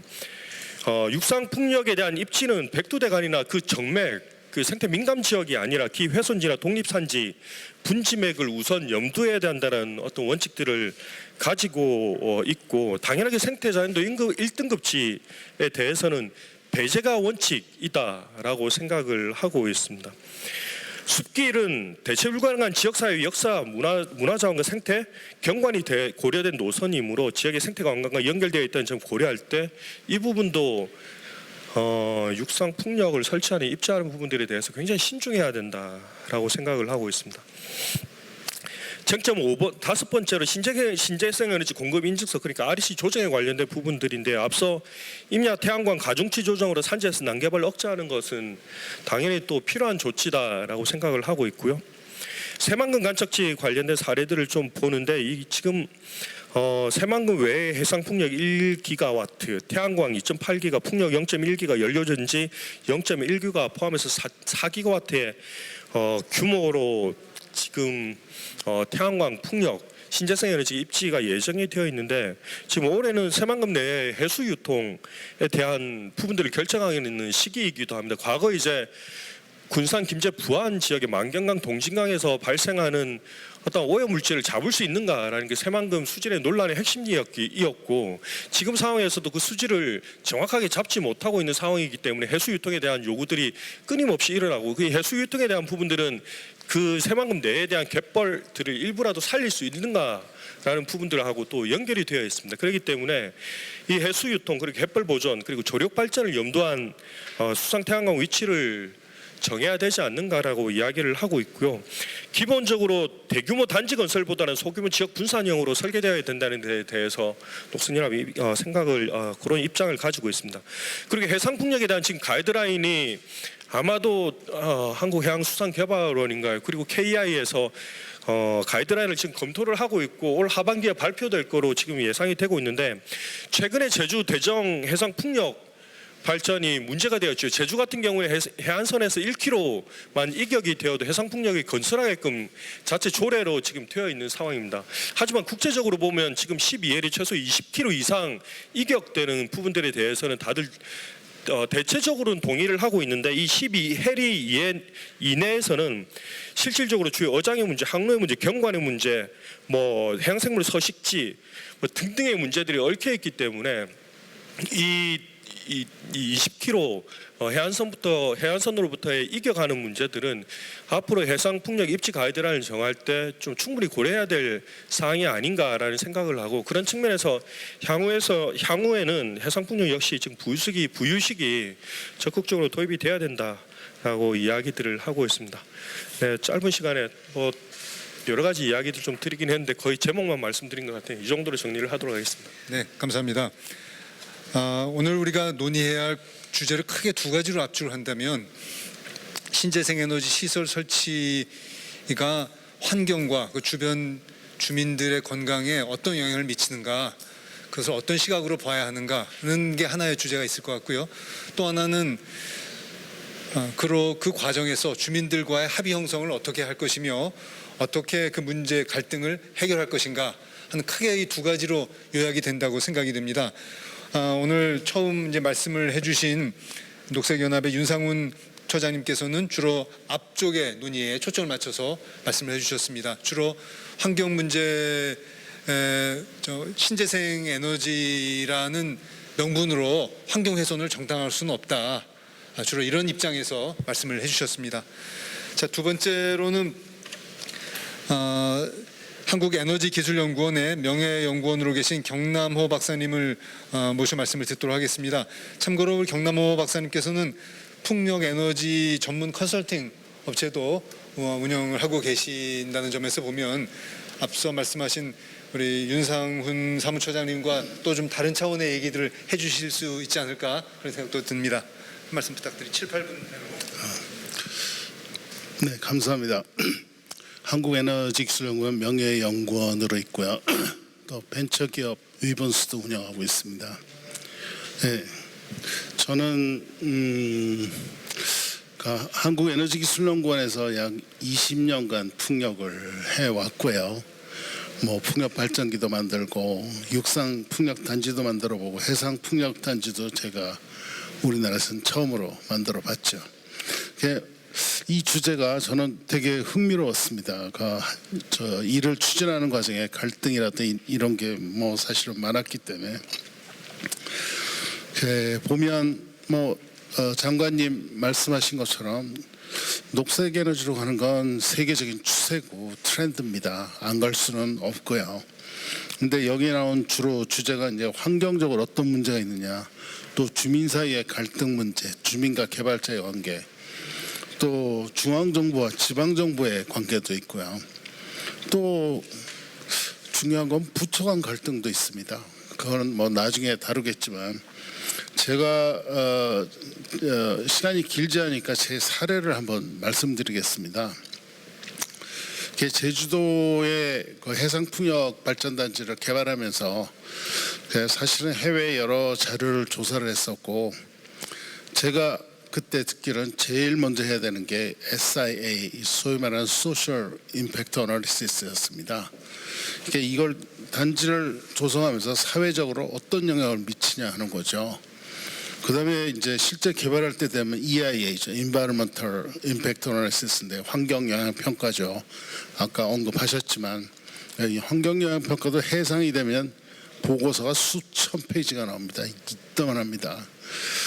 그런 익스텐시브 스터디가 반드시 필요한 거. 그 사전에 저도 우리나라 풍력계 개발자들한테 사회 영향 평가를 먼저 해야 된다. 사실은 이 단지가 들었으면서 지금 있는 그런 사회에 어떤 영향을 주는지를 보고서 일을 시작을 해야지, 그냥 개발자는 빨리 개발해서 돈 벌 욕심에 일을 지나치게 밀어붙이는 경향이 있거든요. 그래서 저는 시작할 때 그 제주대학교 연미경 교수라고 사회학자가 있는데 제가 제일 먼저 줬죠. 사회적 영향이 어떻게 이걸 미치는지 조사를 해달라. 그랬더니 그게 아주 효과가 좋았습니다. 이게 학생들이 방문하고 그 할머니들, 할아버지가 주로 많은데 이런 거고요, 저런 거요, 뭘 원하세요, 뭘 싫어하세요, 좋아하세요, 이렇게 했던 자료가 그 자료 자체뿐 아니라 나중에 저희가 이제 실제 다가갈 때 사업 설명회하고 할 때 이 사람들은 다 알고 있는 거예요, 이미. 그러니까 쉽게 받아들이죠. 우리나라 개발자들이 다 빼놓고 있는 게 이 SIA라는 겁니다. 그러니까 사회적인 영향을 어떻게 미칠 건지 이걸 반드시 조사해야 되는 건데, 이게 주민과 개발자의 그 갈등도 아주 많이 해소할 수 있어요. 아까 그 김지수 박사님 말씀하셨지만 그런 사전 절차를 밟아 나가야 되는데, 이스팀도 마찬가지입니다. 해야 되는데 그냥 욕심이 앞서니까 그냥 밀어붙이니까 그때부터 더 큰 갈등이 생기는 거거든요. 그거 하나 꼭 지적해두고 싶은 게, 환경적인 측면도 중요하지만 여기 지금 갈등 얘기가 나왔으니까 그건 사회학적 접근도 굉장히 중요합니다 하는 걸 말씀드리고 싶고요. 그다음에 한 소장님 말씀하신 것 중에 국내 정책에 대해서 잠깐 언급을 해주고, 맞습니다. 우리나라의 FIT를 하고 또 REC 포트폴리오 한 게 사실인데 그 외에도 정책이 많습니다. 뭐 다 설명할 수는 없지만 FIP도 있고 옥션도 있고 텍스 인센티브, 엔바이러먼털 인센티브 뭐 여러 가지가 있습니다. 근데 독일 같은 경우에는 환경부에서 풍력 태양광을 보급을 했지 않습니까? 영국은 산업부 같은 DTI에서 했고요. 독일에서 할 때 보면 덴마크도 그렇고요. FIT도 일부 하다가 그만두고 나중에는 환경 인센티브를 줍니다. 환경 인센티브는 WTO에 걸리는 게 아니거든요. 그런 것도 있고 세금을 면해 주는 방법도 있고, 왜 이런 일을 하나 하면 그 수익성이 원자력이 무지하게 쌉니다 하고 얘기하지만 뭐 별로 그렇지 않다는 게 그 연구 결과입니다. 그 유명한 MIT 보고서를 보면 거의 11센트, 12센트가 된다고 얘기를 하고 있어요. 그 얘기까지 깊이 들어가실 필요 없어요. 예. 예, 그래서 그리고 또 소음 문제, 저주파 문제, 이격거리 문제 이런 것들은 제가 자료 다 가지고 있습니다. 원하시면 얼마든지 공개할 수 있고요. 기왕에 말씀하신 김에 여기 자료에 보면 세계 소음 진동학회에서 2008년도에 네. 이 말씀이 있는데 그 네. 내용을 좀 예, 소음 진동학회에서 풍력 발전기 소음 있습니다. 없지 않습니다. 풍력 발전기의 폐해는 딱 세 가지예요. 첫째 소음, 둘째 그림자, 세 번째 비주얼입니다. 그거 외에는 뭐 물만 좀 주고 기름만 발라주면 전기가 팡팡 나오는 아주 좋은 물건이죠. 그 당시에 정리된 게 그렇습니다. 단지를 설계할 때 이격거리를 어느 정도만 두면 소음은 큰 문제가 미치지 않는다 하는 게 저주파도 마찬가지입니다. 필요하면 제가 자료 제출하겠고요. 그런 것들 다 정리가 돼 있어서 큰 문제는 아닙니다 하는 얘기를 하는 겁니다. 그거보다 중요한 게 아까 그 윤상원 국장입니까? 배분 문제죠, 배분. 근데 여기 와서 하는데 너만 돈 벌어가? 이게 안 통하는 거죠. 처음부터 주민하고 같이 했었어야 하는 겁니다. 지금 내버려 뒀다 그렇게 된 것이고, 그리고 그 주민 갈등에 대해서 정기위원회가 거기에 무슨 권한이나 의무가 없습니다. 나름대로 뭐 공무원들 다 열심히 하지만 거기 정기위원회의 소관이 아니다 하는 거 말씀드립니다. 7분 네, 됐죠? 감사합니다. 네, 그만하겠습니다. 네네, 감사합니다. 전반적으로 이 사업을 추진하시는 입장에서 이 소음의 파급 효과랄까 이 부작용을 인정은 하시지만 그러나 그것이 어느 정도 제한적인 것이라는 그런 말씀을 해주셨습니다. 네, 자 다음 이 구체적인 내용에 대한 토론은 말씀을 다 들은 후에 다시 또 진행하도록 하겠습니다. 다음은 한겨레 콘텐츠 기획팀의 선임 기자로 계신 종홍섭 기자님 모셔 말씀 듣도록 하겠습니다. 역시 7, 8분 부탁드립니다. 환경 갈등 문제가 지금 다시 불거지는 게 저로서는 참 좀 뜻밖인데요. 왜냐하면 제가 기자 생활을 했던 80년대 이후에 환경 갈등은 사실상 많이 죽었습니다. 80년대, 90년대에는 환경 혐오 시설이라든가 오염 시설이 들어오는 걸 둘러싸고 전국적으로 어마어마한 그 강도의 환경 분쟁이 벌어졌습니다. 죽고 사는 문제로 싸웠고요. 90년대, 2000년대 들어오면 대규모 국책 사업을 둘러싸고 그것도 또한 죽고 살고 싸움이 벌어졌습니다. 그거에 비하면 요즘에 신재생 에너지 도입에 비롯돼 갖고 생기는 환경 갈등이 뭐냐면 제가 보기엔 갈등 자체의 규모나 심각성보다는 그것이 사회적으로 퍼져나가는 방식, 그러니까 어찌 보면 재생에너지를 허용하느냐 탈원전을 찬성하느냐 반대하느냐 하는 그런 정치적인 싸움 때문에 실제보다 이상 큰 문제로 사회적으로 부각된 게 아닌가 그런 생각을 합니다. 그래서 저는 이 문제를 갈등 해결 측면에서 접근한다면 신재생 에너지는 선이고 화석 에너지는 악이고 하는 이런 식의 이분법으로는 절대로 해결하지 못한다. 그러니까 이 에너지 문제, 에너지 갈등은 결코 선악의 문제가 아니다라는 얘기를 먼저 드리고 싶습니다. 실제로 에너지 전환 이렇게 말은 쉽게 하지만 그것이 내용으로 보면 일반 시민의 생활과 소비 방식의 변화부터 또는 정치적 깨달음이나 운동 그리고 정책적 변화에 이르기까지 굉장히 복잡하고 어려운 과정을 거칠 수밖에 없습니다. 그런데도 최근 재생에너지 도입과 보급을 둘러싼 갈등은 실제로 벌어지는 변화의 정도를 훨씬 웃도는 과도한 정치화, 이념적 대결, 상대 혐오로까지 번지고 있습니다.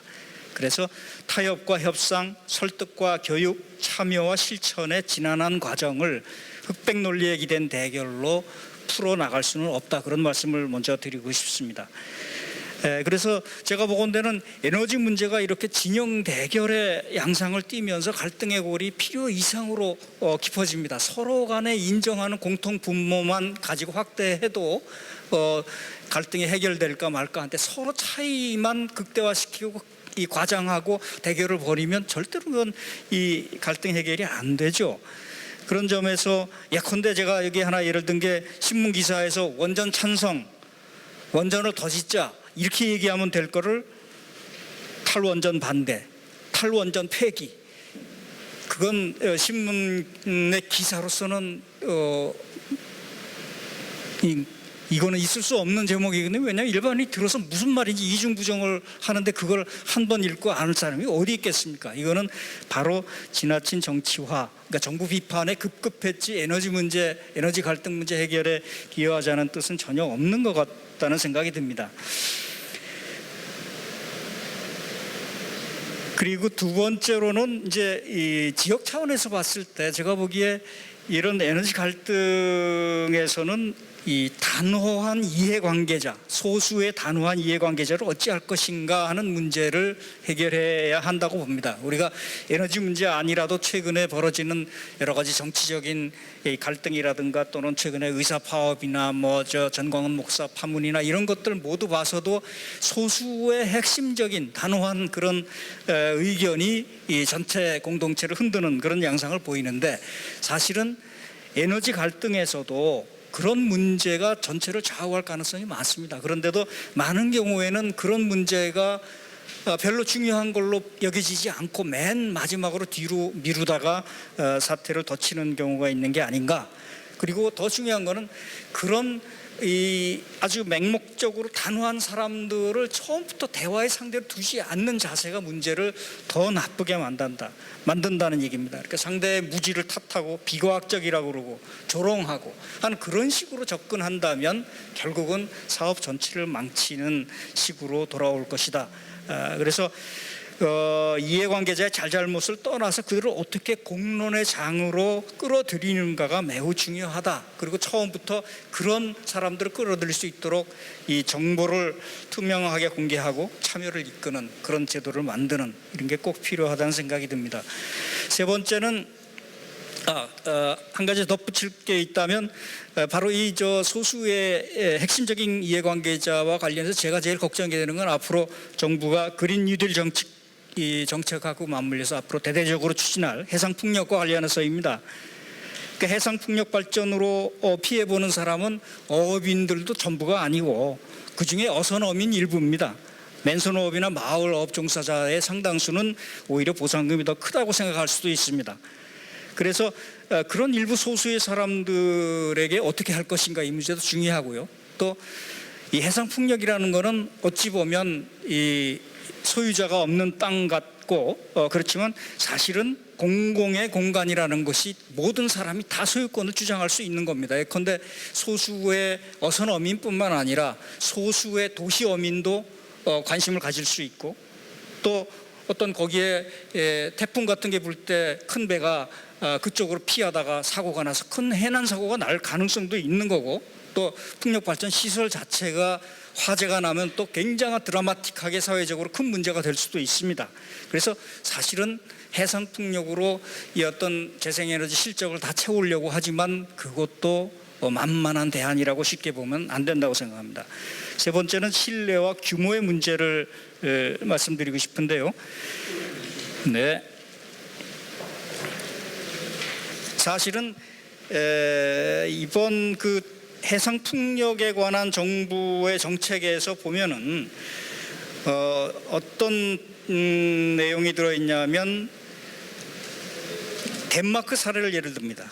덴마크는 발전지구 발굴, 환경영향평가 및 인허가 일괄 처리, 발전단지 공모 등 해상풍력의 전 과정을 에너지청에서 일괄 담당한다. 그래서 이 한 번에 모든 인허가 절차를 해소하는 그런 일괄 인허가 시스템을 우리도 이건 국토부라고 썼는데 산자부 5기입니다. 그렇게 도입을 할 것처럼 이제 적어놨습니다. 근데 알고 보면 덴마크는 기본적으로 그 발전소 주민 자체가 사업자고 다 이해관계자입니다. 그러니까 수용성이 거의 85% 이상 되는 그런 나라이기 때문에 우리와 비교할 수는 없습니다. 오히려 우리는 이런 일괄 행정처분 그게 이제까지 대개 특별법 형태로 나와서 진행된 그 환경 파괴가 다 그런 방식이었는데 그렇게 했을 경우에 그런 통합기구가 신뢰를 얻겠는가 그런 점은 상당히 의문이라고 생각합니다. 시간이 없어서 발제문에 대한 코멘트는 생략하겠습니다. 전반적으로 이분법적인 대결 구도로 문제를 해결하려고 하지 말라는 점, 합의 형성을 위한 그런 참여형 의사결정을 갖추어서 갈등을 해소하려는 노력을 표쳐야 한다, 이런 말씀을 주셨습니다. 그 구체적인 사례로 해상풍력 예시도 들어주셨습니다. 다음 네 번째로는 서울대학교 환경대학원의 윤순진 교수님 모시도록 하겠습니다. 네, 7, 8분 부탁드립니다. 예, 안녕하세요. 방금 소개받은 서울대학교 환경대학원 윤순진입니다. 저는 토론에 앞서서 이런 말씀을 드리고 싶어요. 아까 발제를 하실 때 한재각 소장님께서 문재인 정부 들어서 갈등이 늘었다 이렇게 말씀을 하셨는데 사실 그건 정부의 문제라기보다는 문재인 정부는 우리나라에서 처음으로 에너지 전환이라는 것을 국정과제로 내걸었습니다. 탈원전 에너지 전환이 굉장히 중요한 국정과제가 되었고 아마 여기 온라인으로 함께 참여하시는 우리 시민분들께서도 이번 여름에 경험하셨겠지만 기후위기가 이제 더 이상 위기라는 말조차도 표현하기 어려울 정도로 심각한 그런 상황이 되었죠. 올해 들어서 54일에 이르는 최장기의 장마를 경험을 했습니다. 하지만 이것은 아마 첫 출발일 뿐이라는 그런 이야기도 많습니다. 오히려 우리는 2020년을 나중에 되돌아봤을 때는 그때는 괜찮았는데 라고 이야기할 가능성도 높다는 거죠. 그만큼 위기의 심각성이 너무나 크다는 말씀을 드리고 싶습니다. 바로 그런 것 때문에 이제 전 세계적으로 에너지 전환이 가장 중요한 국정과제가 되었다고 말씀드릴 수 있습니다. 왜냐하면 우리가 지금 삶을 영위하고 있는 이 산업사회의 기반이 화석연료였죠. 그 화석연료 저탄소로만도 안 되는 탈탄소 사회를 우리는 이제 만들어 나가야 합니다. 그렇게 바뀌어야 합니다. 어떻게 가능할까요? 저는 우리나라에서 요새 기후위기 비상행동이라는 그런 행동도 많고 단체도 생겼습니다. 저도 적극 지지합니다.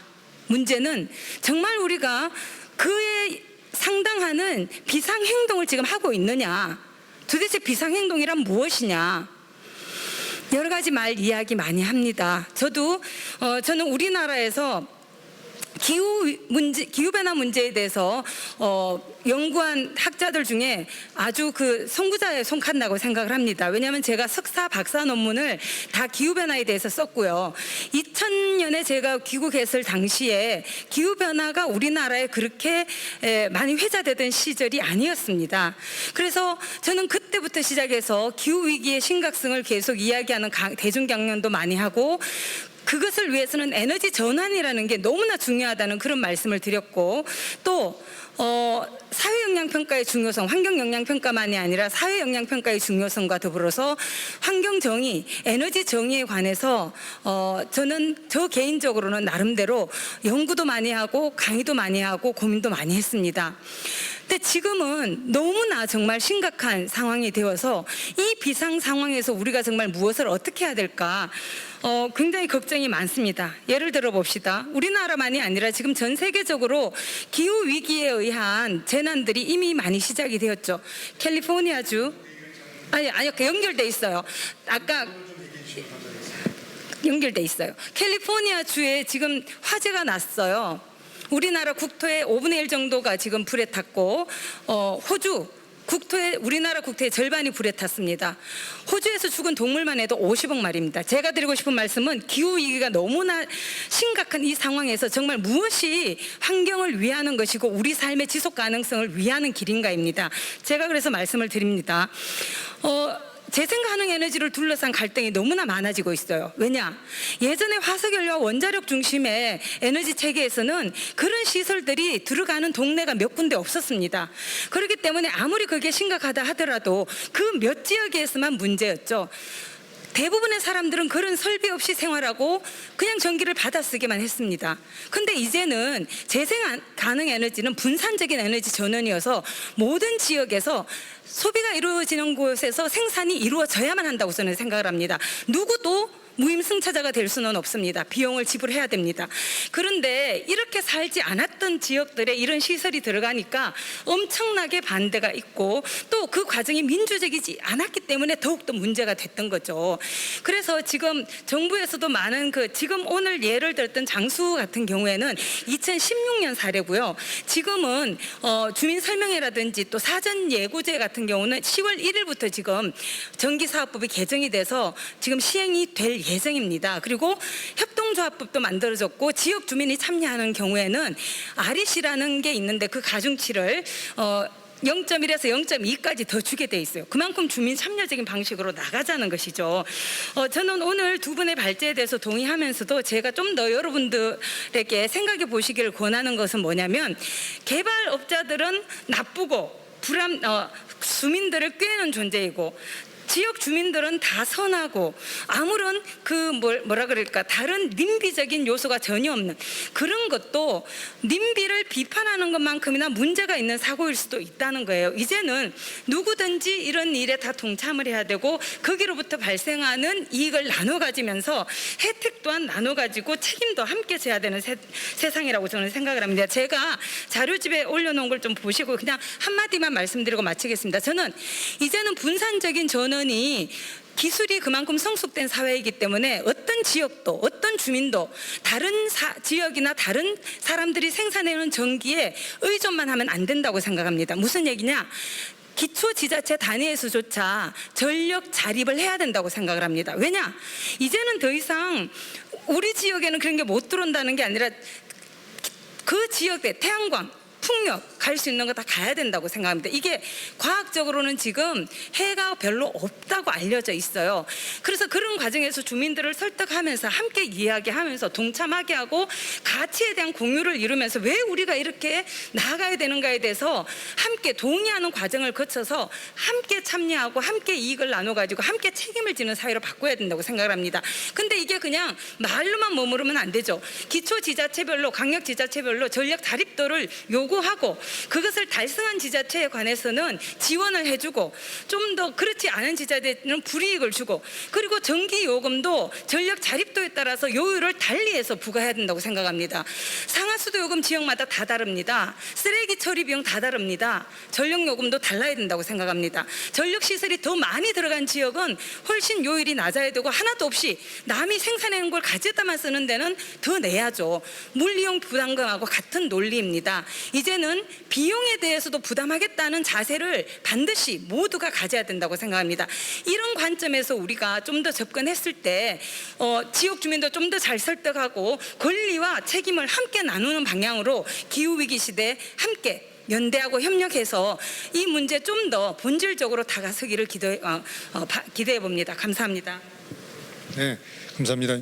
윤 교수님께서는 각 지역별로 에너지를 스스로 공급하는 그런 체계로 가야 한다는 말씀 주셨습니다. 지금은 다들 아시다시피 한국전력이 일괄적으로 전력을 생산해서 거기서부터 얼마나 떨어진 지역인지에 무관하게 같은 비용으로 전력을 공급하고 있죠. 그러니까 지역 간의 상호 교차 보조가 일어나고 있는 그런 구조인데 이것을 1단계로 일단 비용의 차등을 먼저 두고 발전소로부터 멀면 더 비싼 요금을 내야 하는 거죠. 나아가서 아예 지역별로 에너지 자립을 하는 체계로 가져가자. 어떤 장기적인 우리의 지향점을 말씀해 주셨습니다. 네, 감사합니다. 자, 그러면 다섯 번째 토론자로서 한국갈등해소센터의 이강원 소장님 모시겠습니다. 네, 반갑습니다. 저는 그 내용 전문가가 아니라 그 갈등 관리 측면에서 이 재생에너지 발전 시설 확충과 관련해 가지고 야기될 수 있는 이런 이견들을 어떻게 잘 대응할 것인가 절차적 관점에서 몇 말씀 드리도록 하겠습니다. 우선 한재광 소장이 발표문은 굉장히 그 갈등을 전문으로 한 저로서는 굉장히 인상적이었습니다. 그러니까 단순하게 민원 대응, 민원 처리라는 관점이 아니라 신재생 에너지 확충 관련해서 나타나는 이견들을 협력의 관점으로 이거를 대응하는 것, 그리고 어떤 민원의 대상이 아닌 에너지 전환의 주체로서 주민을 어떻게 포용하고 만날 것인가라고 하는 관점들은 대단히 그 갈등 관리 관점에 있어서 대단히 좀 철학적인 측면이 있지 않겠는가라고 개인적으로 의미를 받았고요. 다만 이제 그 특히 이제 그 하나의 방식으로 유럽의 ESTM 방식이 대단히 사업자로서는 수용성을 높이는 중요한 접근법일 수도 있는데 문제는 당사자가 잘한다 해가지고 되지 않는 면이 참 많거든요. 그런 면에 있어서 당사자가 이런 것들이 여의치 않았을 때 야기될 수 있는 갈등을 또 어떻게 해결할 것인지 좀 보완할 필요가 있지 않겠는가라고 생각이 되어지고요. 그 다음에 당연하게도 이 아티클에서 언급을 했는데 사실상 장수군의 사례에서 나와 있듯이 총론에는 동의하나 규모와 추진 방식을 반대한다. 이 의견은 대단히 중요한 거거든요. 그 의견을 어떻게 해소할 것인가라고 하는 거. 그 다음에 자치단체장의 어떤 이격거리를 자의적으로 두고 있는 거, 이런 것들이 그대로 상존하면서 ESTM만 잘 굴러간다고 되는 건 아니기 때문에 ESTM 적응과 함께 그런 어떤 이 우리 사회가 이 속도와 규모와 추진 방식을 어떻게 해야 되는지에 대한 사회적인 어떤 공감대 형성과 기준 마련이 필요하지 않겠는가라고 생각을 해봅니다. 다음으로 우리 심준섭 우리 김주섭 박사님 워낙에 갈등관리 전문가이시니까 제가 이제 두 분 글에서 인상적이었던 것은 사회 정치적 수용성과 주민 수용성은 좀 다를 수 있다라고 하는 거, 그 간극을 잘 해소하는 게 대단히 필요한 것 같다라는 말씀이셨고요. 그다음에 여러 가지 어떤 갈등관리 방법론을 주셨어요. 다 동의합니다. 근데 이제 거기서 제가 한 가지 조금 좀 여쭤보고 싶은 것은 캐나다에 가보니까 퀘벡에 마비라고 하는 그런 중립적인 갈등 관련 조직이 있어요. 그래서 캐나다 퀘벡 같은 데는 발전사들도 3년 정도 전부터 주민 수용성을 쭉 이렇게 겪어오거든요. 그럼에도 불구하고 이게 당사자 간의 이견이 쉽지 않았을 때 밥이라고 하는 독립적인 기관이 사실관계부터 쭉 주도하는 이런 것들이 있었어요. 그러니까 우리도 아까 그 논문에서 이야기를 하시던데 중립적인 제3기관의 활동과 역할이라고 했을 때 캐나다 퀘벡의 밥과 같은 제도를 활용하는 게 어떻겠는가, 또는 우리 지금 갈등학회가 올 들어 역점 사업으로 추진하고 있는데요. 우리 정부는 갈등관리 기본법이라고 하는 것을 그동안에 조금 이렇게 적극적이지 않았는데 최근에 이 공공기관 갈등 예방과 해결에 관한 규정이라고 해서 이것을 추진하는 과정에서 정부의 책무를 좀 더 강화하는 것들이 있거든요. 그런 법 제도들이 좀 확보되어진다면 여러 신재생 에너지 확충하는 과정에 있어서의 주민 의견 수렴의 문제, 이견 조정의 문제, 이런 것들을 조금 더 잘 해결하는 데 도움이 되지 않겠는가, 그런 의미에서 그런 법 제도를 활용하는 것들이 어떻겠는가라고 생각이 되어집니다. 그 다음에 저주파 소음 문제 참 중요하게 말씀하셨는데 이거는 소음의 원인 진단에 관한 부분에 이견이 있을 수도 있고요.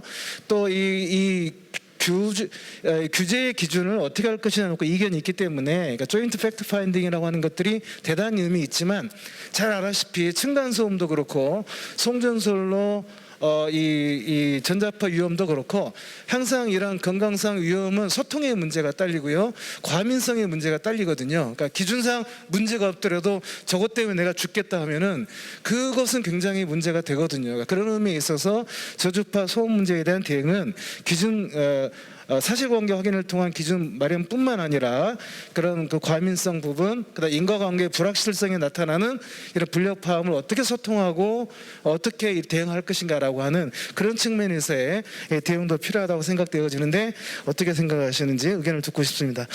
마지막으로 저는 이제 오늘 주제와 관련해서 소위 말한 녹록 갈등이라고 했을 때 이것은 가치적 측면에서 그다음에 주민들이 제기한 측면에 있어서의 사회적인 가이드라인 마련과 관련된 일정한 합의 형성이 저는 필요하다라고 보여집니다. 그러니까 이 화석 연료보다는 낮기 때문에 속도를 높여가지고 빨리 화석 연료를 대체시켜야 된다, 그런 입장에 서 계신 분도 있을 수 있고요.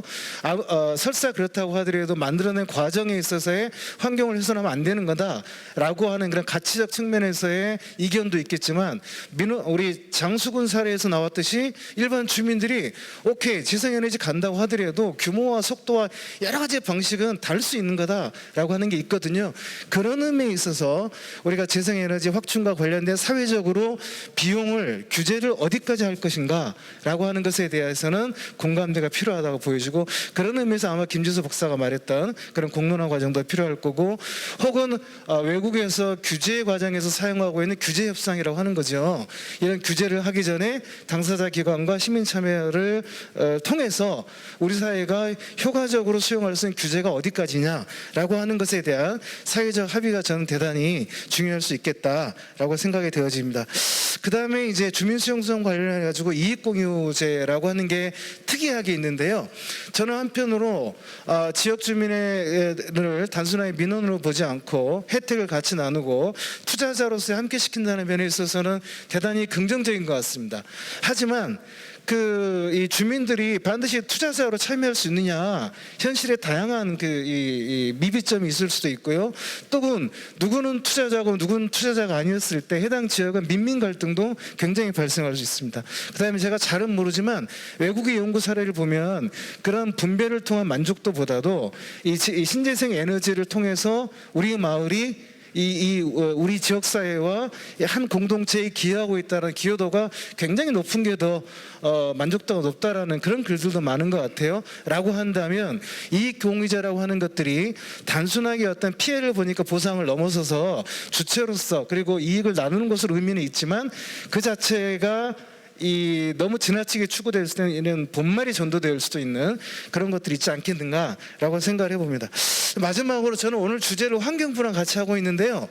에너지 갈등, 이 에너지 문제를 다루는데 환경부가 할 수 있는 역할이 어디까지 있겠는가라는 생각이 들어서 저는 이 많은 부분은 산업부가 드라이브 걸잖아요. 환경부가 이 문제를 다룰 때는 조금 더 적극적인 역할을 할 수 있는 그런 어떤 범정부적 측면 안에서 역할이 필요하지 않겠는가라는 말씀을 드립니다. 이상입니다. 네, 감사합니다. 이강원 소장님께서는 역시 갈등관리 전문가답게 그 절차에 대한 얘기를 많이 해주셨고요. 또 구체적으로 이익 공유제에 대한 어떤 부작용 측면의 보완점들을 말씀을 해주셨습니다. 환경부가 가지고 있는 어떤 법적인 권한의 한계는 뭐 있을 수 있겠습니다만, 오늘 이런 자리를 통해서 우리가 환경부에게 어떤 논리적인 좀 힘을 좀 달아드리는 데 조금이라도 도움이 된다면 뭐 오늘 이 자리에 보람이 있지 않을까 하는 생각이 듭니다. 오늘 이 자리에 아까 장관님께서 개회사를 해주셨는데요. 만약에 장관님께서 이 자리에 계속 남아 계신다면 아마 이런 질문을 던지실 것 같아요. 이런 질문을 그래서 오늘 참석자분들께 저도 같이 좀 드리도록 하겠습니다. 장관님께서는 아마 이런 질문을 던지지 않을까요? 그 신재생 에너지를 그러면 계속 해야 되는 겁니까? 그렇다면 신재생 에너지를 어떤 절차를 통해서 또 해나가는 게 좋겠습니까? 이런 질문을 던지실 것 같습니다. 제가 오늘 말씀 듣다 보니까 신재생 에너지도 크게 두 가지로 구분을 좀 할 필요가 있을 것 같아요. 우선 첫 번째는 그 경제적 피해가 발생한다거나 아니면 소음이라든지 이런 정신적 피해가 발생해서 그 지역의 주민들에게 보상을 통해서 해결할 수 있는 신재생 에너지 시설이 하나 있을 것 같고요. 또 하나 유형은 주변에 환경적 피해를 유발해서 이 환경적 피해를 누구에게 보상한다고 해결할 수 있는 문제가 아니지 않습니까? 이것은 좀 더 큰 차원에서 특정 주민들에 대한 보상을 넘어서는 어떤 큰 틀의 환경 관점에서의 논의가 필요한 그런 시설들이 있을 것 같습니다. 이 두 가지를 좀 구분해서 얘기할 필요가 있어 보입니다. 왜냐하면 이 유형별로 결국 해결 방법이 다르기 때문이죠. 제 질문은 이 두 가지를 구분해서 하나씩 먼저 던져보겠습니다. 먼저 환경적 피해가 발생하는, 그래서 지역 주민들하고 타협한다고 해결될 문제가 아니에요. 이거는 예컨대 산림을 훼손하고 태양광을 건설한다든지 이런 경우, 아까 녹색연합의 윤 처장님께서 말씀 주셨던 그런 사례들인 것이죠. 자, 그런 케이스 경우를 먼저 논의를 해보도록 하겠습니다. 그런 경우에 그러면 환경부는 계속 신재생 에너지 생산을 계속 강하게 추진해야 되는 것인지, 그래야 한다면 어떤 절차를 통해서, 어떤 합의 형성을 통해서 그 절차를 진행하는 것이 좋을지, 자, 이에 대한 답을 제가 좀 듣고 싶습니다.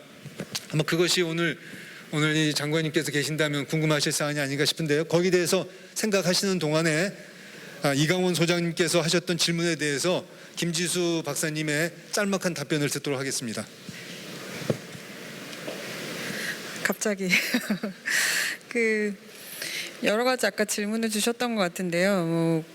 다른 사안들에 대해서는 제가 하나하나 다 말씀드리기가 좀 어려운 사안들도 있고 해서 일단은 갈등관리 기본법이라든지 또 이제 독립적인 기관으로 활동하는 그 퀘벡의 사례라든지 하는 부분에 대해 말씀해 주셨던 사안은 사실 지금 저희 갈등학회를 비롯해서 갈등 쪽을 지금 연구하시는 분들이라면 누구나 지금 공감하고 있는 사안이라고 생각하고 있고요. 최근에 이제 행정절차법 개정이 이루어지고 있는데 이 안에서 이런 어떤 그 참여라든지 하는 것에 대한 아주 기본적인 부분 전반이 이제 바뀌어가는 지금 추세에 놓여 있기는 합니다. 그래서 아마 그에 대한 개정도 이제 조만간 아마 있을 예정인데요. 다만 그때도 이제 나왔던 여러 가지 논의 중에 하나가 이렇게 참여가 확대되는 것과 동시에 이제 사업이 어려워지는 요 부분 간에서의 어떤 그 조율을 법령 차원에서 어디까지 할 수 있느냐 이런 부분이 지금 논의가 되고 있는 것 같고요. 갈등관리 기본법은 사실은 갈등을 관리하는 방법이라든지 분석하는 내용, 그를 위해 필요한 지원, 기관 이런 부분에 대한 좀 세밀한 부분이기 때문에 저는 이제 행정절차법이나 이런 것들과는 좀 별개로 존재해야 되는 지금 사안이라고는 공감을 하고 있습니다. 다만 지금 독립적인 기관을 활용해서 하는 것이 과연 우리나라에서 이제 바로 즉각적인 어떤 실효성을 보일 수 있을까 하는 부분은 또 같이 좀 더 고민을 해봐야 되는 사안이지 않을까 하는 생각이 들고요. 아까 말씀하셨던 어떤 수치에 대한 민감도라든지 이런 부분에 대해서는 사실은 지금 좀 이와 관련된 좀 깊이 있는 연구들이 진행이 돼야 아마 그걸 바탕으로 이야기가 될 수 있을 것이다라고 생각을 합니다. 이제 신재생 에너지를 계속 해야 되냐 말아야 되냐, 혹은 환경 피해를 감수하고도 우리가 이 시설을 설치해야 되냐 말아야 되냐 하는 이런 문제들이 어떻게 보면 이렇게 이분법적으로 나뉠 수 있는 문제가 아니라 개개의 케이스 안에서 우리가 얼마나 그걸 이해하고 있는 위에서 방법들을 찾아갈 수 있느냐의 문제라고 생각하기 때문에 그래서 아까 이제 제가 초반에 문제 해결 방법 중에 하나로 공론화라든지 하는 부분을 말씀드렸던 것도 이 주제에 대해서 국민적으로 과연 어느 정도 이해하고 있느냐가 아마 이와 관련된 갈등의 수준이라든가 하는 것과도 직접적으로 연관이 될 수 있을 것이라고 생각을 합니다.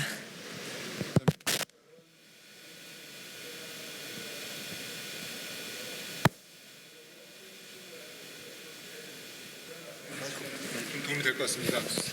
그러니까 제 질문을 다시 요약을 하면 이런 신재생 에너지 갈등도 녹록 갈등과 녹민 갈등으로 구분이 된다는 말씀입니다. 첫 번째는 녹록 갈등에 대한 얘기를 먼저 하겠습니다. 자, 그 다음엔 녹민 갈등, 이 신재생 에너지와 지역 주민 간의 갈등을 두 번째로 왜냐하면 두 번째가 해결 방법이 좀 다르다고 생각이 되기 때문이죠.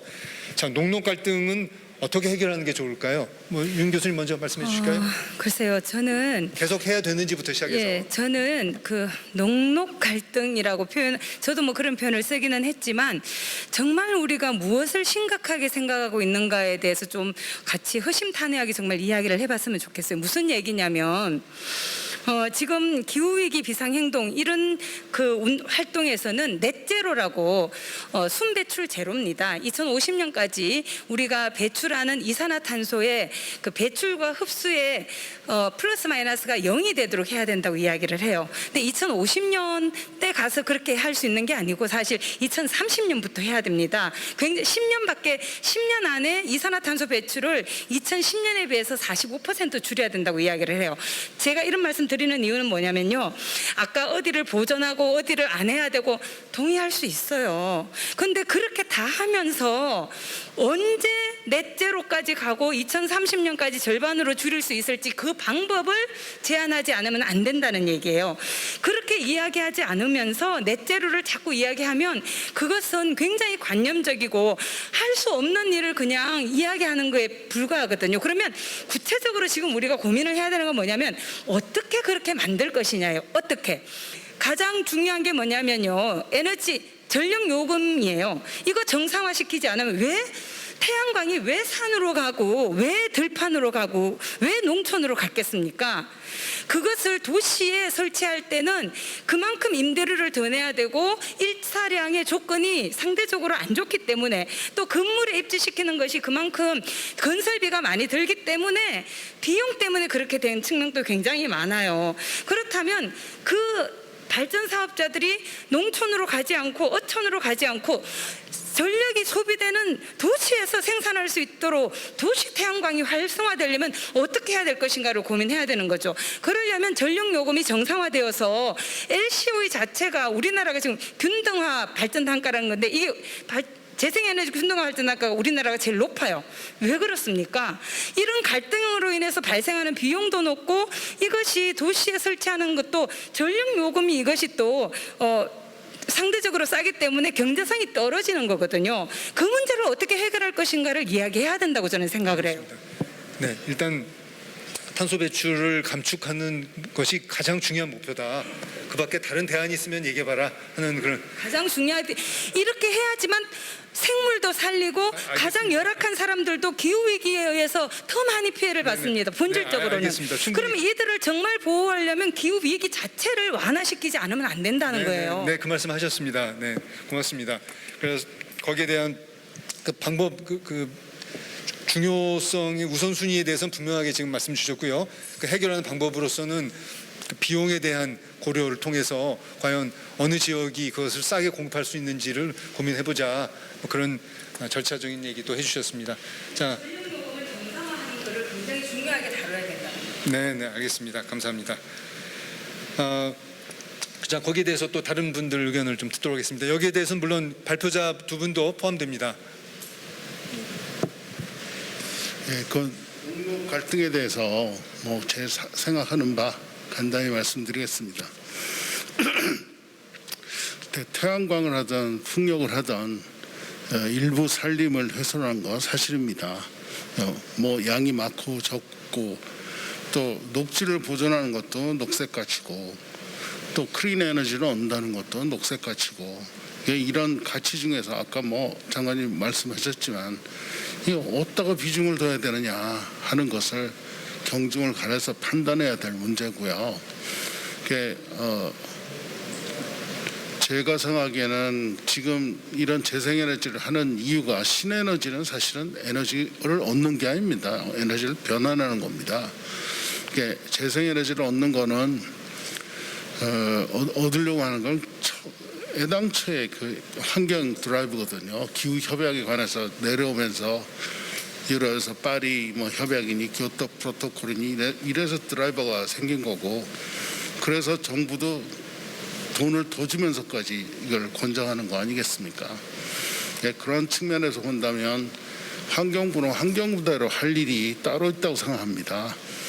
지금 우리나라 규정에는 100메가 이하는 환경영향 평가를 받지 않습니다. 사전 환경성 조사로 끝나게 돼 있어요. 네, 우리나라에서 100메가 넘는 거 환경영향 평가를 한 건 딱 한 개 있습니다. 그 제주 그 한술이죠, 한림. 예, 그런 일이 이제 자꾸 생길 겁니다. 아마 그래서 독일에서는 뭐 환경부가 주관을 했으니까 그쪽에서는 뭐 스스로 적당히 조절을 했지만 영국은 소위 말하는 그 전략적 완화를 해줬습니다. 그 미티게이션을 해줬는데 그런 면에서 환경부에서 어디까지 볼 것인가 하는 것도 중요하고요. 환경영향 평가하는 거 보니까 제가 보기엔 빠뜨린 것도 많습니다. 예, 그런 거 원래 사전에 협의를 하게 돼 있다는데 그런 면에서도 앞으로 뭐 환경부에서 중요한 역할을 하게 될 거라고 생각되고요. 그 바다에서 하는 것도 뭐 바다에다 뭐 꽂으면 아무 영향이 없을까요? 물고기는 문제가 안 되는데 제가 알기로는 모래 퇴적이 문제가 됩니다. 거기 걸리는 거. 근데 그런 것도 아무도 신경 안 쓰고 있어요. 그런 측면에서 이제 좀 잘 준비를 하고 일부는 잘 되도록 하고 정 안 되는 건 뭐 어디까지 끊어줄 건가 그걸 정말 환경부에서 지금부터 준비하셔야 되는 거 아닌가 생각합니다. 자, 여기에 대해서 뭐 또 다른 분들 의견을 계속 듣도록 하겠습니다. 네, 말씀해 주시죠. 네. 앞서 윤순진 교수님 말씀드렸는데 적극적으로 동감 가는 부분입니다. 저희가 예전 자료를 좀 찾아봤는데 에너지기술연구원에서 신재생 에너지 잠재량에 대한 데이터들을 한번 봤는데 실질적으로 뭐 문화재 보호구역이나 개발 불가 지역들, 뭐 생태 자연도 같은 민감 지역들, 야생동 보호구역 개발, 농업진흥 지역 이런 것들 다 빼더라도 예를 들면 태양광만 할 수 있는 입지들이 거의 3020 계획을 거의 충족시킬 수 있다라고 이야기를 나오는데 여기에 풍력까지 해성 풍력까지 한다고 하면 굳이 이게 생태계 훼손 문제와 별개로 이 실질적으로 재생에너지 어떤 목표를 달성할 수 있는 입지는 충분히 있다라고 파악을 하고 있습니다. 단지 이제 앞서 이야기를 했듯이 왜 이게 이제 산지로 가고 왜 농지로 가고 왜 이 민감 지역으로 가는가에 대해서는 충분히 고민을 해야 된다라고 생각을 하고 있습니다. 민감 지역들을 제척하더라도 충분히 갈 수 있는 방법들, 예를 들면 도시나 앞서 이야기했듯이 태양광이 곳곳에 들어갈 수 있는 방법들, 그리고 아까 태양광의 뒤에 보면 거리 이격 관련 규정들도 있는데 그런 규정들이 저희도 굳이 불필요한 규정이 아닐까라는 생각을 일부 가지고 있는데 다양한 방식의 고민들이 이 앞서 이야기했듯이 민감 지역들을 회피하더라도 그것들을 가능할 수 있는 조건들을 만들어야 된다고 생각합니다. 그렇기 때문에 정부와 지자체의 역할이 굉장히 중요한데 이게 지금 잘못됐기 때문에 이 문제에 대해서 예를 들면 농노 갈등이 아니라 거의 민민 갈등이에요. 이 환경운동하는 단체들 안에서도 서로 싸우고 있는 게 사실은 왜 이걸 산지에 놓아야 되냐 말아야 되냐 민감지역에 놓아야 되냐 말아야 되냐 이런 것들 가지고 싸워야 될 문제가 아니거든요. 그런 것들을 회피하더라도 충분히 그 입지가 가능한 부분들에 대해서 왜 정부가 그것들을 트지 못하는가에 대해서 더 고민하고 그걸 열어줘야 되는 부분들이지 실제 그 민감 지역들의 이 입지 문제를 가지고 계속 다투고 있는 이 현실 자체가 굉장히 좀 답답한 부분이 있긴 합니다.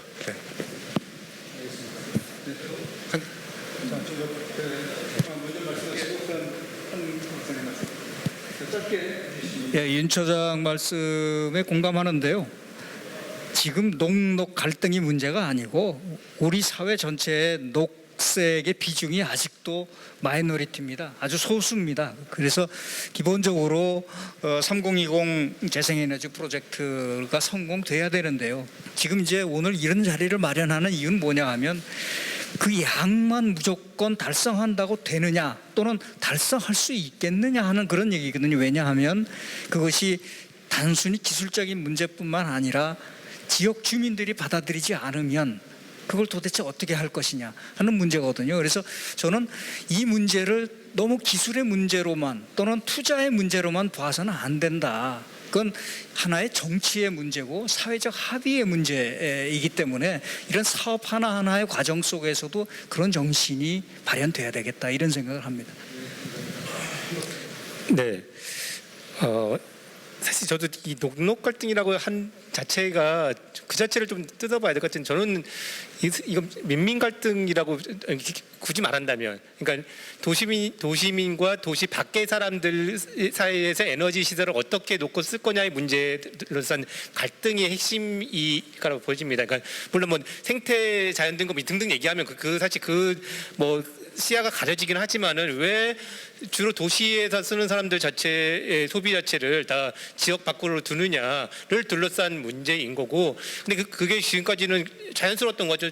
그러니까 뭐 당연히 도시민들은 그걸 싫어하니까 밖에 놓고 그게 또 경제적으로 이렇게 쌌으니까 이렇게 했던 건데 그걸 바꾸기 위한 게임들을 어떻게 바꿔낼 거냐라는 문제가 핵심일 거고, 그럼에도 불구하고 저는 어쨌든 도시 내에서 재생에너지를 통해서 그 모든 것을 다 충족시킬 수 없다라고 하는 일정한 합의나 결론이 난다면 그건 밖으로 빼야 될 가능성도 있겠죠. 근데 그것도 어렵다고 하면 사실 그 다음 주부터 우리가 정말 진지하게 더 봐야 될 문제는, 사실 여기서 지금 나오지 않은 핵심적인 질문은 에너지 수요를 지금 이 정도로 계속 유지할 것인가에 대한 더 깊은 고민을 더 들어가줘야 돼. 이거는 논쟁에 항상 올라오고 있지 않은 상태니 지금 수준을 계속 유지하자는 걸 전제로 도시민이 희생할 거냐, 지역민이 희생할 거냐라는 게임으로 좀 가고 있는 것이 현실일 것 같아서 이거를 녹록 갈등이라는 식으로 표현한 것 자체가 오히려 문제를 왜곡시킬 수 있겠다라는 저는 생각이 듭니다.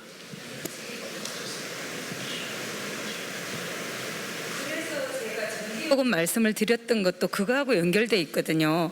지금 우리가 아무리 효율적인 기기를 쓴다, 절약을 강조한다 해도 한계가 있어요. 왜냐하면 그냥 한 달에 가정으로 치면은 또 기업도 마찬가지죠. 그것을 줄이기 위해서 시설 투자를 새로 한다거나 또는 가정에서 새로운 어떤 효율 기기를 산다거나 절약 행동을 한다거나 그 정도의 유인이 없습니다. 전기요금이 그렇게 비싸지가 않아요.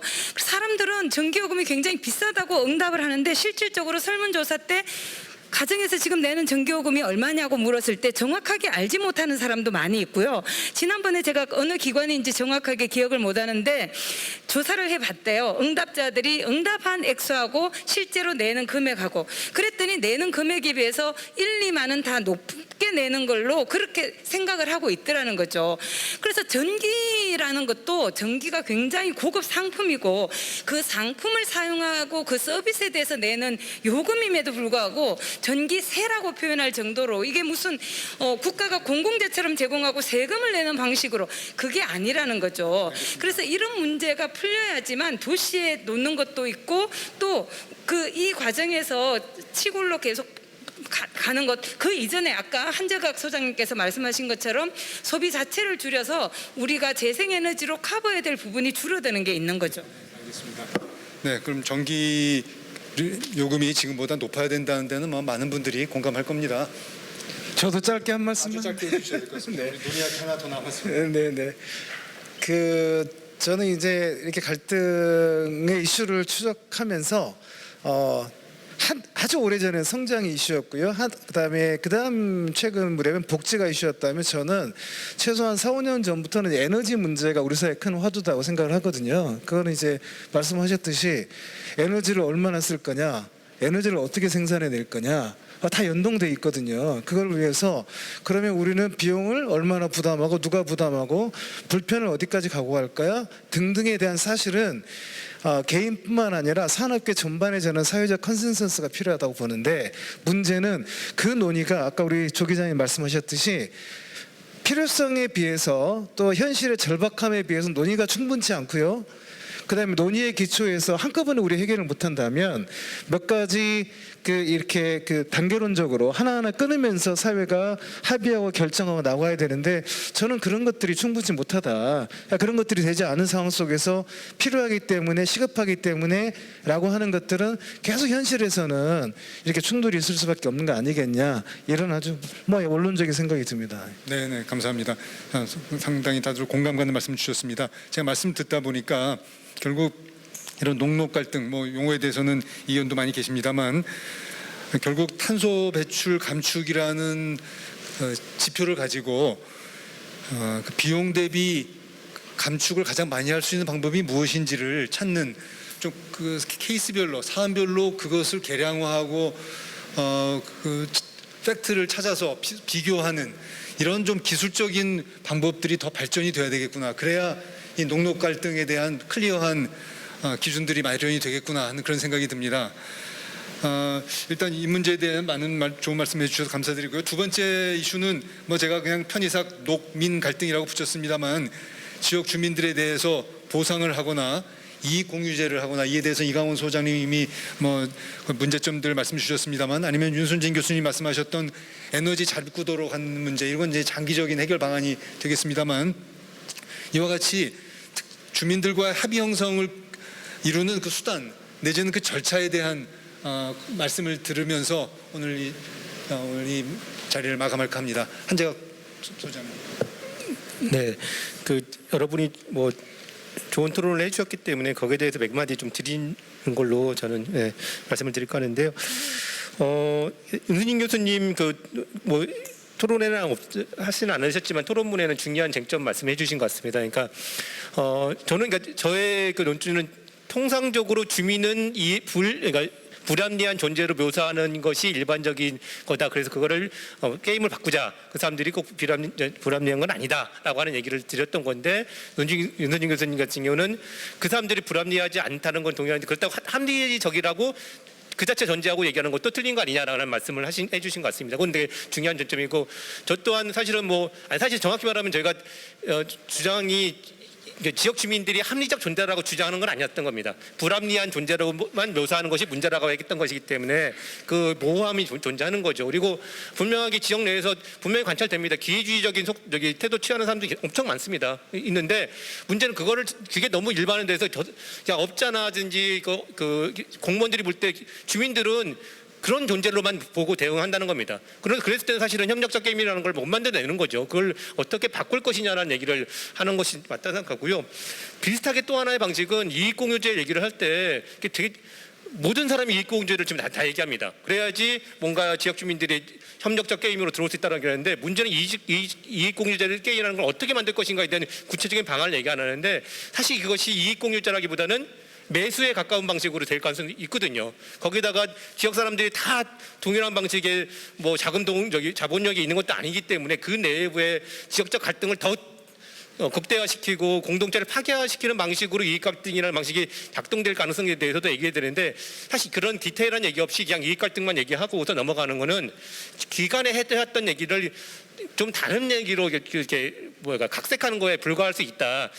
이 문제도 디테일하게 좀 봐야 된다는 생각이 들고요. 그런 심에서 또 비슷하게 대칭성에 얘기한다면 저는 이 한 말씀만 드리겠습니다.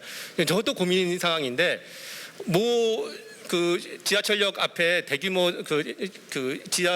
서울 내입니다.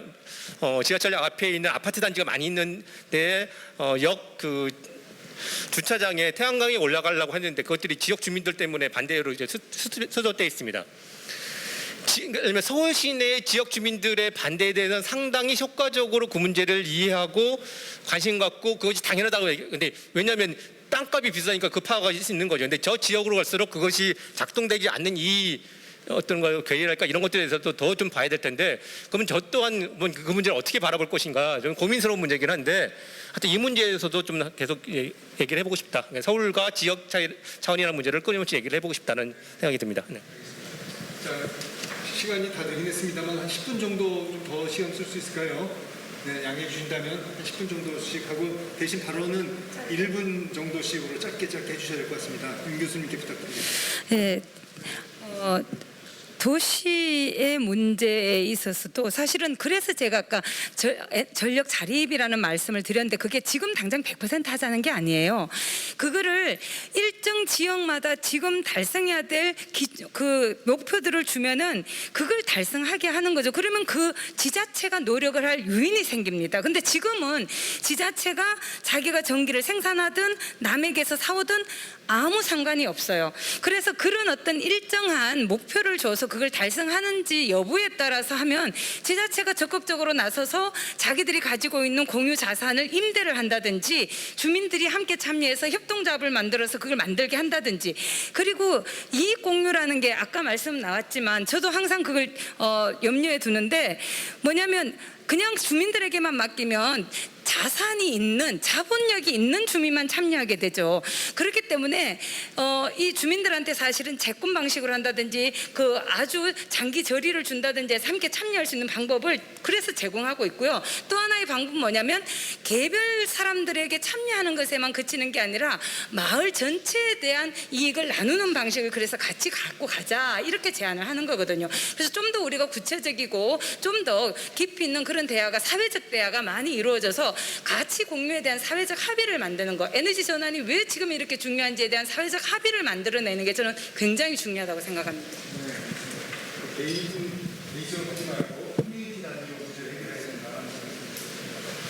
예, 뭐 저도 그 말씀 드리려고 했는데 지금 보상 문제를 주민들한테 현금으로 주는 건 바람직하지가 않습니다. 저 주민들한테 아예 정식으로 참여할 수 있도록 장기 저리를 주든지 아니면 수익률을 보장해 줘야 됩니다. 예를 들면 정부에서 장기 저리로 3%로 줄게 대신 4% 보장해 줄게 이런 방법도 방법이거든요. 그리고 그 이스팀에서 잘 정리해 놨는데 여기에 단계마다 뭐 어떤 방법으로 구체적인 방법으로 이걸 진행할까가 굉장히 중요합니다. 그 일례가 아까 말씀드렸던 사회적 접근이고요. SIA를 시작해야 된다는 거고 마을마다 마을에 예를 들면 한 마을에 살던 사람이 다른 마을로 갔어요. 근데 그러면 그 사람은 아무것도 못 받잖아요. 처음에 시작할 때 예를 들면 주식에 뭐 0.1%라도 가지고 있으면 거기에 대한 대가를 주는 게 맞다고 생각합니다. 뭐 요약하면 이스팀 잘 정리되어 있는데 거기에 구체적인 절차가 중요하다. 거기에 대해서 연구할 필요가 있고 주민들한테 현금 주는 거는 그건 좀 이상하다고. 그 다음엔 더 달라고 그러거든요. 그런 거는 아니라고 생각되고요. 그러니까 하나만 더 하고 한 수장님, 사실 자원지도는 제가 시켜서 작업을 한 거고 그 절차를 잘 알고 있습니다. 근데 그걸 다 쓸 수 있는 게 아닙니다. 땅이 아무리 넓으면 뭐합니까? 전력선이 없는데 그런 저런 문제가 있어서 거기에 미국의 경우 가용부지의 5% 정도를 잡습니다. 그래서 너무 간 거는 아니라는 거를 좀 알아주셨으면 합니다. 현금 보상 외에도 다양한 방법들이 있으니 그 구체적인 방법론을 잘 참고하자 이렇게 말씀 주셨고요. 또 혹시 주민 합의와 관련된 김에 먼저. 저는 더 많은 공론화가 필요하다 이렇게 말씀드리고 싶고요. 그거는 아까 김지수 박사가 첫 번째 해법으로 제안한 건데요. 왜 그러냐 하면 최악의 사태를 피하기 위해서, 최악의 사태는 뭐냐면 다른 많은 환경 갈등에서도 보았지만 주민들의 갈등, 마을의 분열 이런 식으로 해서 돈으로 모든 걸 해결하려고 하면 그렇게 됩니다. 근데 이 재생에너지도 간단하지 않고 제가 보기에는 많은 주민들이 그 자체를 이해하지 못할 경우가 많아요. 그러니까 충분한 교육을 하고 또 그 사람들이 모든 정보를 갖게 하고 그래서 얘기를 쭉 나누다 보면 그 사람들 사이에서도 이게 이해관계가 다 나눠질 거라고 봅니다. 그래서 그런 식으로 해서 좀 깊이 생각하고 지식을 얻고 논의를 해 나가다 보면 새로운 대안도 나올 수 있고 또 갈등을 풀 해법도 나올 수 있다고 생각합니다. 에너지 전환은 시민의 힘으로라는 것도 당연한 이야기라고 생각을 합니다. 저희가 굉장히 좀 긍정적 사례들을 쭉 많이 좀 찾아보기도 했어서 태양광 관련해서 안산에 있는 시민발전협동조합도 제주의 마을 태양광, 영광에도 주민발전 있고 함양, 보성, 철원, 봉화 굉장히 많은 이제 지역에서 이 다양한 주민 참여를 하는 방식의 어떤 발전 사업들이 다양하게 이루어지고 있는 상황입니다. 이 부분들에 대해서 충분히 제도적으로 보완을 하고 지원을 할 요건들을 좀 찾아야 되는 거죠. 아까 이야기도 REC 이야기도 하고 발전차익 지원제도 제도협에 관련된 이야기들도 하고 이랬는데 이 지역에서 그런 부분들을 할 수 있는 것들은 당연히 좀 찾아야 된다고 생각을 합니다. 결국은 앞서 한재학 소장님도 이야기를 했는데 그러면 서울 수도권은 어떻게 할 거냐에 대한 고민들을 충분히 해야 된다고 생각해요. 인구 절반이 다 서울 수도권이고 이제 저희의 도시는 부산이 아니고 인천이에요. 아마 서울 수도권에 다 몰려 있는데 여기에서 어떤 방식으로 신재생 에너지들을 확산시킬 것인가에 대한 고민들이 없이는 실질적으로 전반적인 에너지 전환은 어렵다라고 생각을 하고 있습니다. 그리고 마지막으로 이 에너지 전환에 대해서는 실제 이제 이 코로나나 기후 위기 관련된 이야기를 할 때 선진국 담론의 고도 성장의 위험에 대한 이야기들을 하면서 거기에 대한 대안으로 에너지 전환에 관련된 이야기 나오는데 실제 에너지 전환 을 통해서도 고도 성장 혹은 자본주의 방식 그대로 유지하는 것에 대해서는 굉장히 우려를 표하는 사람들이 많이 있습니다. 에너지 전환은 이랬지만 불평등이 똑같이 발생을 하고 있는 전환에 대해서는 사실은 동의할 수 없다라는 것에 대해서 마지막으로 정리하고 이제 마무리하겠습니다. 감사합니다. 자, 발표자 두 분께도 혹시 기회 한 소장님이나 김지수 박사님. 네, 그 앞에서 이미 말씀을 많이 해주셨기 때문에 저는 일단 이 신재생 에너지 관련 정책이 정부도 그렇고 또 지자체도 그렇고 지금 사실 국책 사업 그리고 진행해야 되는 어떤 산업으로 지금 접근이 많이 되고 있어요. 그래서 사실은 그걸 중심으로 갈등이 더 커질 수 있는 그 소지들이 있다고 생각하고 있기 때문에 사실은 환경부 차원에서 또 지자체 내에서도 이 환경 관련 부서들에서 어떻게 보면 인본주의적 관점에서 이 정책을 다시 한번 바라봐주는 그 역할을 해주는 게 좀 필요하다고 생각합니다. 박사님 다른 말씀 해주시고요. 네. 두 번째 소위 농민 갈등에 대해서 제가 말씀 듣다 보니까 공동체적인 접근이 중요하다는 생각이 많이 들게 되네요. 개별 주민들에게 현금 보상을 해주는 방법은 그렇게 능사가 될 수 없다는 점 그 공동체 전체 차원에서 이 문제에 대해서 같이 책임지는 그런 방식으로 문제를 해결해야 된다라는 그런 저도 시사점을 얻게 됩니다. 자, 오늘 이 두 가지 문제에 대한 논의를 하다 보니까 나름 뭐 그런 결론에 도달할 수가 있었습니다. 참여해 주신 우리 토론자분들께 진심으로 감사드리고요. 오늘 이 자리를 마련하신 환경부의 혹시 박소영 팀장님께서 혹시 하실 말씀 있으실까요? 네. 혹시 뭐 박재근 박사님 뭐 네. 자, 그러면 우리 오늘 또 이 자리를 주관하시는 갈등 관리 학회 갈등 학회의 주재복 회장님께 혹시 뭐 마지막 말씀을 네. 자, 그러면 오늘 뭐 장시간 동안 오늘 좋은 토론을 이끌어 주신 오늘 토론자 그리고 발표자분들께 다시 한번 감사드리고 오늘 좋은 자리 마련해 주신 환경부와 갈등학회에도 다시 한번 감사의 뜻을 표합니다. 자, 이상으로 오늘 세미나 마치도록 하겠습니다. 감사합니다.